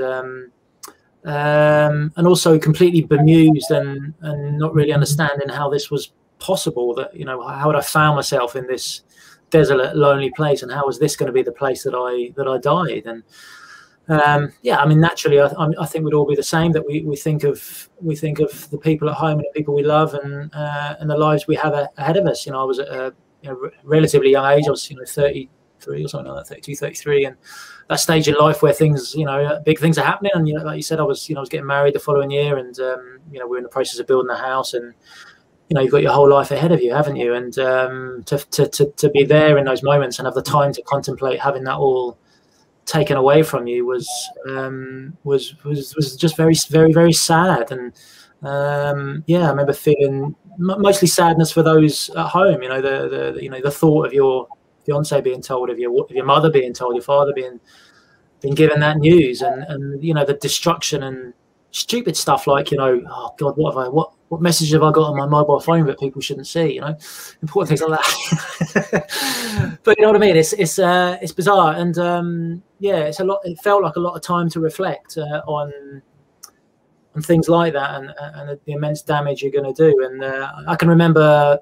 I can't remember if I said that in the film or not, but I can remember calling out in the darkness, you know, almost screaming apologies to Morag. You know, I'm so sorry. I'm so sorry for being selfish, and, you know, selfish enough to put myself in this position. You know, there's a choice in being a diver, isn't there? As George knows, you know, you know, we all wonder why we do it. Do we do it for money? Do we do it because there's a little bit of danger involved? Do we want to go home and say we're a diver? You know, there's probably an element of all those things. And, you know, it's a career path that takes you away from home, and, you know, you like to think you're doing it for your family, but there's an element of selfishness about it, I suppose. And so I remember thinking a bit about that, and I can also remember calling out Duncan's name, which didn't make any sense, because it would have been Dave coming to get me. But I think the role he played in my career at that point, and the fact that he dug me out of quite a few holes before, you know, I can remember I was pleading with him to drop out of the darkness and save me, like he always did, sort of thing. So yeah, I mean, you know, like I said, I don't like to dwell on them too much, and I appreciate it. not for personal reasons. It doesn't really bother me that much, but I don't like to. Like I said, I don't like to make out that it's more than it was, because as you said, like, I'm sat here perfectly healthy in front of you, So, but yeah, very, very strange grief. They say grief-stricken moments. Yeah, there's an interesting point, and I really do appreciate you sharing there. Of course, no. I think that's so important. Pete's just come in with a really great question as well, which I'll come back to. Yeah, I mean, basically, no side effects. It's just Chris. No one's been brave enough to tell me otherwise. You know what I mean? So no physical, no physical side effects. This is a great question from Pete, and then I want to come on to Stuart, the medic, at the end of the film. Pete's come in and said, Chris, how have you personally changed since? That's quite a good question. Well, it's not great. It's a very good question, actually. Yeah, I guess I get asked that a lot, but in some ways we've covered it really. In that, people often want to know if you've had some kind of epiphany. Do I get up each day? Thinking this could be my last, I'm going to make the most of it, that kind of thing. But the sort of slightly dull truth is that no, I don't think I have. I don't think I'd like to think I was a little bit like that before. But as I said, we sort of had this strange euphoria of getting through it, the three of us, and in a strange way, it's been a positive experience in my life. It's opened a lot of opportunities. We've done a lot of things that I would never have done otherwise, and even on a professional front, it's sort of given me a confidence that perhaps I didn't have up before, because we extricated ourselves. I say they extricated me from a position that might have seemed impossible. So that in itself was sort of confidence building. But yeah, I mean, at the end of the day, the truth is that life just goes on, doesn't it? You still have to, as I say, you still have to go and buy the milk on a Wednesday and put the bins out and stuff like that, and life soon takes over, and it's not a melodrama. It's not a Hollywood film. Life goes on. I would say the only way I have changed, I would think, is as I perhaps do have a slightly more acute awareness of death. I suppose I do. Maybe as you touched upon them, I don't know what it's like to die, but I have maybe a little insight as to what it might be, and it wasn't a frightening one particularly. It was a calm moments, falling into unconsciousness, if you like. So that's really interesting. That calmness, before you fell into the unconsciousness, and then Stuart at the end, Stuart the medic, the ship medic, the diver medic, I should say, actually, and he was like, I've never seen anything like this before in my life. I cannot believe that he's just been down there for 20, 25, whatever minutes without oxygen essentially, and has lived. And we'll touch on the reasons that you guys all believe, and then we want to talk a little bit about the safety aspects as well, about what was learned. But the bit about the fact that Stuart said, I can't believe that I'm going to put him in this little bed, warm him up a little bit, stick a tea cozy on his head, and he's basically going to be all right. It was it's mind blowing, absolutely mind blowing that happens. And then, I think that you reached over to him. He was leaning over to take your temperature or do something, and you just touched his arm and just said, it's all right, It's almost like, and Stuart took that to mean that, you said, I was sad, I was a bit cold, and then it was just like falling asleep, basically. I just went into unconsciousness, which is kind of what you've said to us there anyway. Was that what you meant to Stuart? I mean, or did Stuart just read into that? Well, yeah, that's quite a difficult question. Stu is a very nice guy, yeah. I have a lot of respect for. But I'll tell you a little story about that very scene, in fact, in the film. So between us, yeah, the vast majority of the footage in the film is the real thing, But that footage of Stu and I doing that scene, well, that's a recreation. So we went on board the Topaz and we recreated that for the cameras. And when we were asked to do that, I was sort of laughing and joking about it, because the truth is I have no memory at all of saying that. If Stu says I did, I 100% did, because he wouldn't. He's not the type to make something like that up. And I remember sort of almost mocking the situation and being a bit silly about it. And then I watched the film, and then you watch Stu get very, emotional about that, and you realise it meant something to us. I felt pretty guilty about having made light of it at the time. But yeah, I mean, I get people get in touch with me all the time, and often I've had a lot of, it sounds terrible, widows get in touch with me quite a lot, people who've lost somebody they love, and to ask, what is it like to die, and you feel slightly guilty trying to give them an answer, but sometimes I'm able to, and that gives them a kind of comfort, which is nice. But yeah, I think we touched on it earlier that, you know, the what is most striking about that is the effect that something traumatic can have on other people. You know, so Stu, you know, involved in, not directly necessarily, but it had, you know, it's something that can make a very stoic Inverness lad, you know, bring a tear to his eye, and that was the case for a lot of people on board. So it's slightly humbling. I realised maybe that we perhaps were slightly flippant about things at the time, and in a weird way, making the film has opened my eyes a little bit more as to the magnitude of it, and also, you know, that it's not all about you. You know, there were a lot of people involved, as George described. You know, and it had as much effect on them as it did us. Yeah. And you're now a public speaker as well. You do go out and talk about this experience from time to time. And yeah, I mean, you know, we've been meeting, but no, you do go out and you do. Obviously, we're doing this tonight, but you have given talks to people around the country and stuff about the incident. Right? Yeah, I think it's not something I sort of actively pursue, but and my work's not really conducive to sort of committing to stuff. But yeah, it's that's something I quite enjoy doing, to be honest. And people regularly sort of come to me and ask me to do those sorts of things, and it's it's nice to pass on the message. And the bottom line is, it's a story people like to hear, and it's also a good story with a happy ending, isn't it? Which we don't get that much of these days. So it's not just a story; it's a world, and I think that's also why the film works. Is that it's a world people don't know too much about, and the film sort of gives them an insight, and hopefully I can do the same when I want to speak to them. Yeah. No, listen, 100%.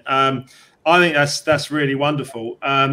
We have to talk about the outcomes as well, of course, and I know Kev's got a few questions as well. One of the questions that Emma actually put on my sheet, my 2 pages of notes here, is so basically you went back into the water, didn't you? You went back into the water like 3 weeks later after this incident. So you must have been checked over. They said you're fine, and you just went straight back to work. Yeah. Well, yeah. Yeah. Yeah, they did. I mean, it was, it's a funny one. I mean, again, that's hindsight, isn't it? And, I'm a bit older in the tooth now. Everybody was great. They were very supportive. We were given the option to go back. The HSE closes down for 3 weeks. So we were sort of given the opportunity to go back on the first rotation back, and we went back to the same place. And, we all jumped on the opportunity, really. But that was purely because, it's such a competitive industry, and I was... I thought, well, this might be career over for me, so to be given the opportunity to go back, I kind of felt I had to take it. And at the end of the day, it's my job. It's how I pay my mortgage. And, what you're going to do, you're going to say, no, I'm not going back. And, people say could you sued, I suppose, and made some claim. But that's just, at the end of the day, that would have been fraudulent. I was extremely lucky to suffer no injury, and I don't feel any sort of psychological damage. So why would I suppose? But yeah, the company were great, and I see George laughing a minute ago, but that's true, isn't it? It was in their interest that I went back as well. Obviously, as soon as I'm back diving, then Chris is okay, and we can all move on. Draw a line under it. A potentially legally difficult situation, yeah. So but that's probably maybe to do some of a disservice. They were great, and it was entirely my doing. I never even considered not going back, really. Yeah. Well, good for you, mate. I think that's really strong. And as far as the outcomes go, Kev, you got a couple of questions you want to fire in? Yeah, well, just going back to when you got back in the water the next time, there's a statement at the end of the movie that says, "Don't fuck it up this time, Chris." All right. Did that actually happen? I must tell you something. Chris has already told me that off camera, but Chris, I think you should share that if you're happy to. Does that actually happen? Yeah, no. So that's a moment of recreation. Yes, I don't think those exact words were used. I don't think so. Okay. There was definitely, when we went back, there was a lot of piss taking. That's not beat around the bush. They were making me lie on the seabed to test beacons and things like that, and there was lots of giggling in the background, that kind of stuff. So, that's what made it easy. We all laughed and joked about it all the way through, and that's what people do, isn't it? And, but yeah, when I first saw a draft of the film, I was on holiday away with Morag somewhere, and they sent us a sort of rough copy of it. And 2 things you get if you ever get the opportunity to watch a film about yourself, which in some ways I hope you don't, but it's you're hypersensitive to everything that you watch. You're constantly, do I sound like a prick? Do I sound like a prick? That's the truth of it. It's very, very selfish to first watch it. But there's 2 things struck us at the end. Both of us sat there first of all and said, Dave has been misrepresented. That was our, you know, and I really, the people who made the film, you know, become friends. You know, I'm not knocking them, but that was our first instinct. And the second was, I hate that line at the end. Yeah, I hate the line at the end because there's an inference in that I did fuck up the first time, isn't there? You know, which you've touched upon a bit. And actually, you look at it, that just pulled a chord in me that was, you know, because there's perhaps some truth in it, you know. But yeah, I've since so yeah, I don't think that was a real thing that happened. You know, I don't think anybody said that as I dropped down, but it was yeah, I've come to, you know, I've been to see it in cinemas and everyone laughs at that way, but I laugh and it's, you know, I brushed it off. It's fine, you know. But I think you know, basically offshore life, and particularly on a diving, well, actually it's on rigs and everywhere, but you know, pretty much from the moment you set foot on board, the piss take is real. So, you know, it doesn't stop. And the fact that you nearly died, you are still going to get rinsed for it. It's an absolute irrelevance. I would say that's more ammunition. To this day. I would say that's the way that a lot of people will handle it.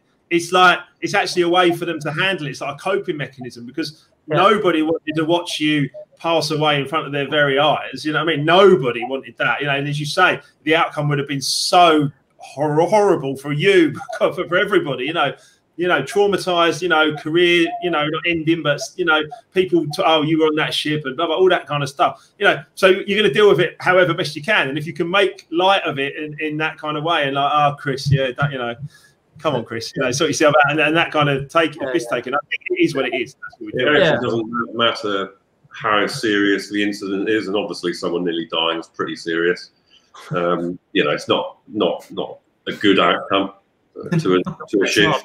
The office, isn't you know, is you lived, so we just get over it, haven't we? Yeah. What you're complaining about, you're still here. Exactly. Yeah. Exactly. Stop going on about it. I mean, the one place. I mean, exactly. You know, this is why, again, it's quite strange doing this with George, because I do this kind of thing a lot, and people are always like, you know, give you a lot of sympathy and all this kind of thing. And but the one place you get no sympathy, and you know, but that's the truth, isn't it? That's where the truth lies. Is the people who know. The one place you get no. They realise he didn't do fuck all. You know, he just lay there. The one place you get lazy. The one place you get no sympathy is on Straight Talking. Well, yeah. First and last time, by the way, Mark. That's it. All the gags on there, Chris. Of fucking hell, he's always laying down on the job and all. Anything to cut a bell run short, that kind of thing. Yeah. Do anything to get out of the dive. Yeah, exactly. Yeah, which is true. Yeah, so you can't knock that. So further outcomes. I mean, further outcomes. Has there been any safety changes? Is there anything that the HSE recommended? Is there anything that the companies have adopted, but that's anything different? The incident was 2012, right? No, you know, nothing. I mean, obviously, well, no, essentially not. I mean, we work in a safe way. Yes. No, but no, essentially not. I mean, obviously, the vessel had to go through an awful lot of testing, and there's systems being put in place to, you know, a lot of modifications made to the DP system to stop this from happening again. And it's been, you know, if you think that boat more often than not is working 24 hours a day, you know, there hasn't been any issues. You know, obviously it highlights certain things, you know, umbilical management, which Chris touched on earlier, all these different things. But, you know, I wouldn't say it really changed, because we already work in a mostly and on most boats, not, you know, I'm just generalizing, but there's so much procedure in place to work in the North Sea. You know, it's a managed risk. Obviously, putting your head underwater is about as dangerous as it can be, and do it 100 meters down where you can't come up is obviously dangerous. So the job is inherently dangerous. But there's a lot of procedure, well, the whole thing is procedure based, and it's a managed risk. So, you know, something you know about health and safety. Yeah. So it's a managed risk, and it's probably, I mean, it's not more dangerous than working on a building site, because we make it that way, because we do things in a safe way. So there wouldn't have been a huge amount of lessons learned from it from a diving point of view, because we already work safely. I mean, you know, in many ways, there was a lot of bad luck for it to happen, you know, for all of these things that they call it like the Swiss cheese model when everything lines up. I mean, there was like, you know, the failure of the DP. There was like the fact that everything shifted 250 meters that way. The fact that the bell, when it went over the structure, you got caught on the structure. I mean, the whole thing is just like, that's catastrophic in bad luck. And then there's a lot of good luck as well. There's a lot of other great outcomes. And you found the manifold. You got onto the top. They managed to get back to you. It wasn't like an hour and a half before they got back to you. It was, you know, they got back to you as quick as they could. Dave managed to get you in. Yeah, all of that. I mean, all of that is, you know, I'm not a big believer in luck, if I'm honest. Luck is a word I don't use very often. But in this particular instance, I genuinely think that there's a case for it, because ultimately there's so many things that went a certain way that could have gone other ways. I mean, to be honest, if I just put the whole thing as far as what happened to Chris down, it's just bloody unlucky, because had he been 1 meter over, you know, he would have gone up the same direction that Dave did, you know, so, you know, that's just bloody unlucky. I mean, the rest of it obviously is just, you know, is a terrible thing to happen. Yeah, I mean, but I think it's just unlucky. I really do. It's you know, the ship. Go on, Chris. Yeah, go on, Chris. No, sorry, George, I'm interrupting. Big one. Go on, carry on. Yeah, I mean, the ship breaking, let's just say it broke down. I mean, no one could ever have foreseen that. There's nothing you could have put in place to stop that happening, because in theory, it couldn't happen. But it did happen. And the outcome of it for Chris was just bloody bad luck. It really is. And I don't think there's not a lot of things you could put in place to stop that from happening, because it just had a chain of events that were going to run its course, you know. I was going to say, I think ultimately what George is saying is that ultimately, from our point of view, from the diving point of view, the diving community on the boat, it was almost a success story, wasn't it? Because what went wrong was, you know, you sort of mentioned the Swiss cheese thing, but I'm not quite sure it was that. It was a single point. One thing went wrong, you know, one thing went wrong. This computer system had a catastrophic single point failure.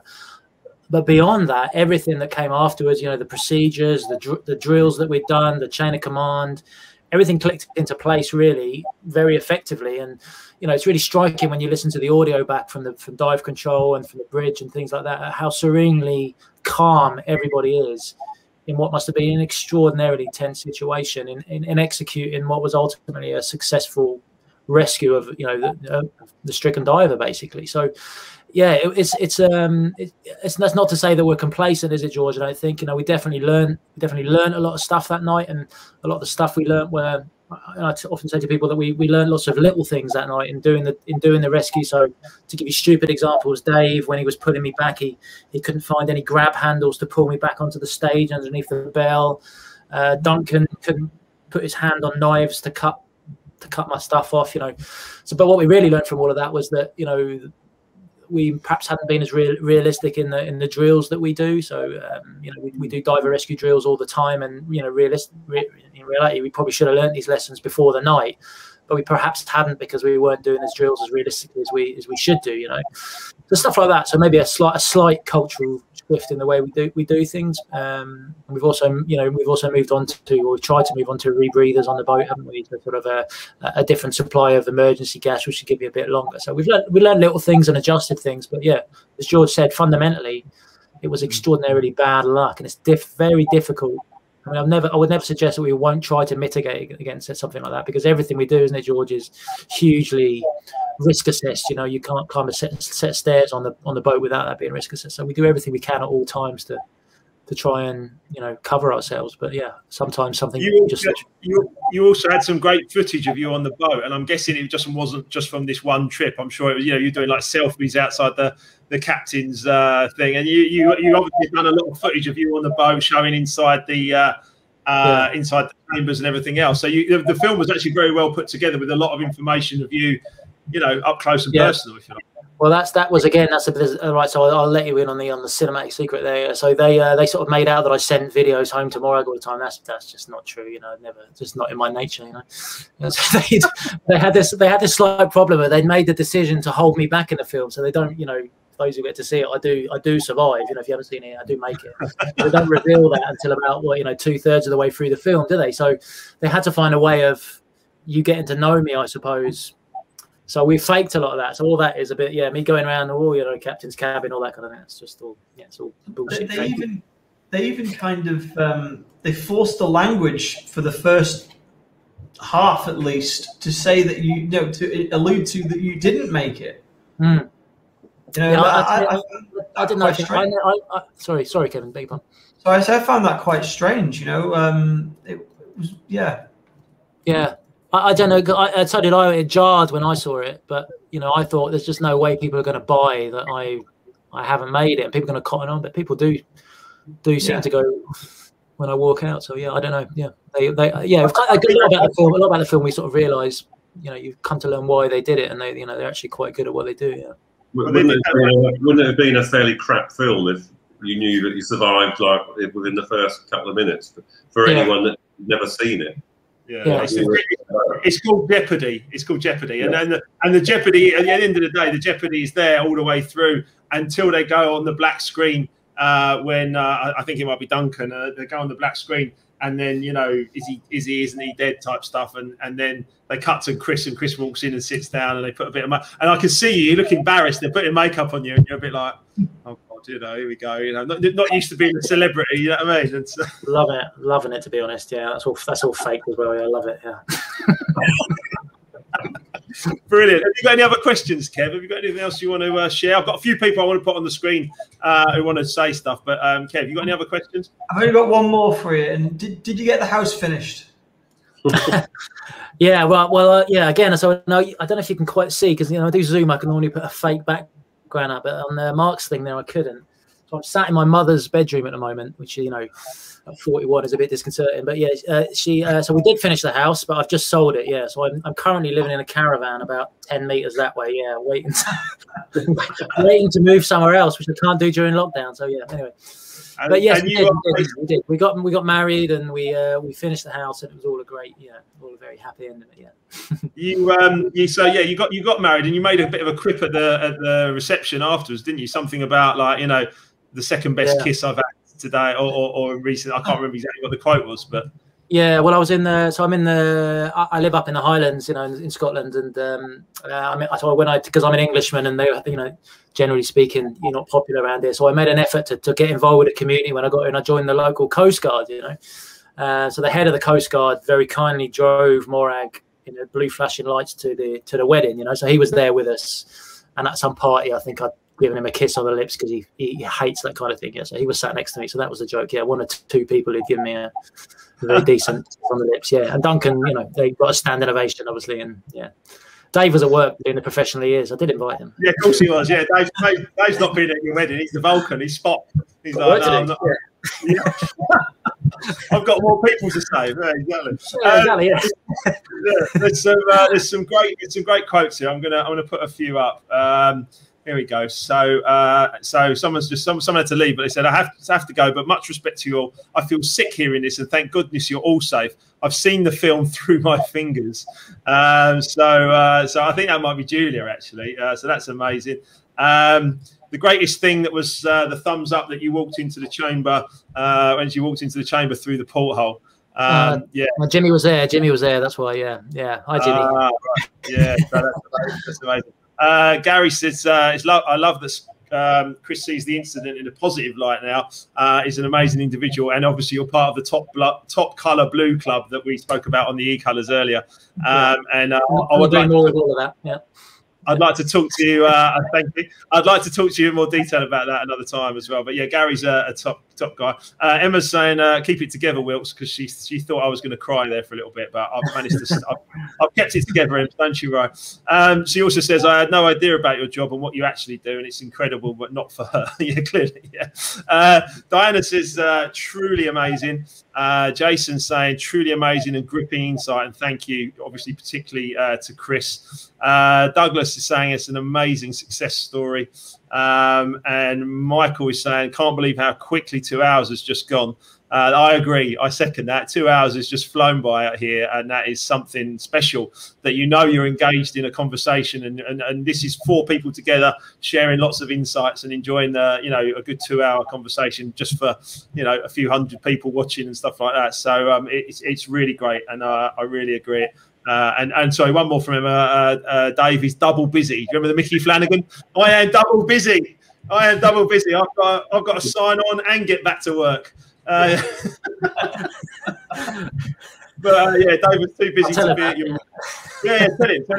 You've got to sign on and get back to work and rescue. He's got to rescue more people. Chris, is there anything we haven't covered that you'd like to add? God, you put me on a spot there. No, I don't think so. Yeah, anything we haven't covered that we've missed? We haven't talked enough about what a great guy I am, but apart from that, yeah. Well, I'm very happy with that. Actually, do you know what? I'd like to end with this because we've talked a lot about this, but since the incident, obviously you've gone back to diving, you've continued with diving, you're now a dive supervisor, you're studying to be a dive supervisor. Yeah. Oh yeah. All right. Only if George lets me be. Let's be honest. Yeah. Freudian slip. So you're studying to be a dive supervisor for the future, and I think if George lets you, you'll be bloody good at it. And what else do you do for good times? And what do you get out of life? And where's the future for you? Oh, I know this cue. I listen to music, particularly music from the 90s, in the dance era. Yeah. Yeah, I know what's happening with me. I don't know. He's not looking. Come on, Chris. Yeah. Sorry. Well, I'm in the midst of reading that. That's for sure. Yeah. It's very good, by the way. Thank you. I've taken a decision to try and stop diving anyway, and literally in the last sort of 6 weeks, I've started doing this sort of training that takes about 1.5 years under the tutelage of people like George at work to try and take that role on, which is, as George touched upon, I think massively demanding and a job, and it's one I don't know if I don't really till I get into the thick of it where I'll be capable. Full stop. It's a really difficult plate spinning job, and George maybe downplays it a little bit, but you should have every respect for anybody who does that, because it's a very difficult thing to do. So yeah, I'm hoping to go down that path. Whether it works out or not, we'll see. We're hoping to move to France as a family. That's our sort of our big dream, life dream, if you like. Is we're hoping to decamp and move over there. So that's the caravan and the big move, But apart from that, just try and be happy and get through life as best I can, I suppose, same as everyone else. Oh, bless you, mate. It's amazing. There's a couple more. Michelle's just saying the lesson here is when life gives you lemons. Yeah, exactly. Yeah. Very good, yeah. Lemons. There you go. Very good. And I think I might leave the last word here to Emma, certainly. The last word on the last breath. Actually, the last word of this will probably be with Kev, actually, because it says, Chris, you're so humble, and I'm so glad it was a good end. Yeah, we are really grateful for you being here, Chris, and thank you for sharing. Lots of people have loved this tonight. And Kev, can you believe you're sitting having a chat with these guys after?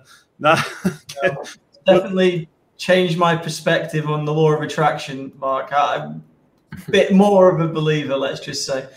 Well, this is it, because ultimately you sent me a message, or so you told me on a call. I watched it. I made a couple of calls, and unbelievable. And here we are talking to a guy who survived, a really challenging, industrial accident, a real moment. So look, I just want to say, real thanks to you all, and thanks to everyone for being here. I think it's been utterly fascinating. I think, Chris, there's so much that we can take from this story. Your absolute honesty, your gallows humor when you need it, and the fact that the team, the whole team, rallied round and actually, it wasn't just like a one-man story, and it was so much more than that. And I love the fact that they were so able to get back to you and actually, get you out of there and get you back into reality, if you like, and the fact that you didn't suffer any injuries as well. I mean, wonderful, mate. Really, really wonderful. Well, before we go, thank you very much indeed for having me, Mark. It's been a real pleasure. It's always lovely to talk to lovely people. I'll even include George in that, So, thank you very much, and thanks everyone for listening. Yeah, it's been a treat, so thank you. No, brilliant. And George and Kev, yeah, lads, listen, I really appreciate your input into this as well. It's been utterly fascinating, and you know, I love all the angles. I love all the thought that's gone into it. It's really special. And do share this. You know, this interview will be up on my YouTube channel. It will be there. People can watch it forever. So you know, do share it with your friends and family. We're getting lots of brilliance and lots of amazing comments. So I just want to thank you all, guys. If you would all just stay there for a minute, I'll end the broadcast and then we can have a quick catch up and everything. But once again, thanks everybody for watching. Really, really appreciate it. Just as a little sideline for you, Norman Cook, Fatboy Slim, sent me a message about an hour before this interview and said to me, "What time are we doing the interview tonight?" And I said, "What are you talking about, Norman Cook, Fatboy Slim?" I said, "What are you talking about? I asked you and you weren't available, so I went for the B team." I'm joking. I went for the B team and I got Kev and George and this other fella, Chris, and here we are. And I've got this message of Fatboy Slim. And so, if for anyone watching, massive love and respect to all three of you, of course. And Norman Cook will be joining me on June the 16th for another special Straight Talking. So that's going to be another fascinating evening. So, hey, listen. We're all people. We're all doing our job. We're all doing good things in the world. I've got nothing but love and respect for you three. Stay where you are, chaps. And I'll say good night to everyone. Good night, guys. Thanks so much. Cheers, guys. Thank you. Bye, everyone.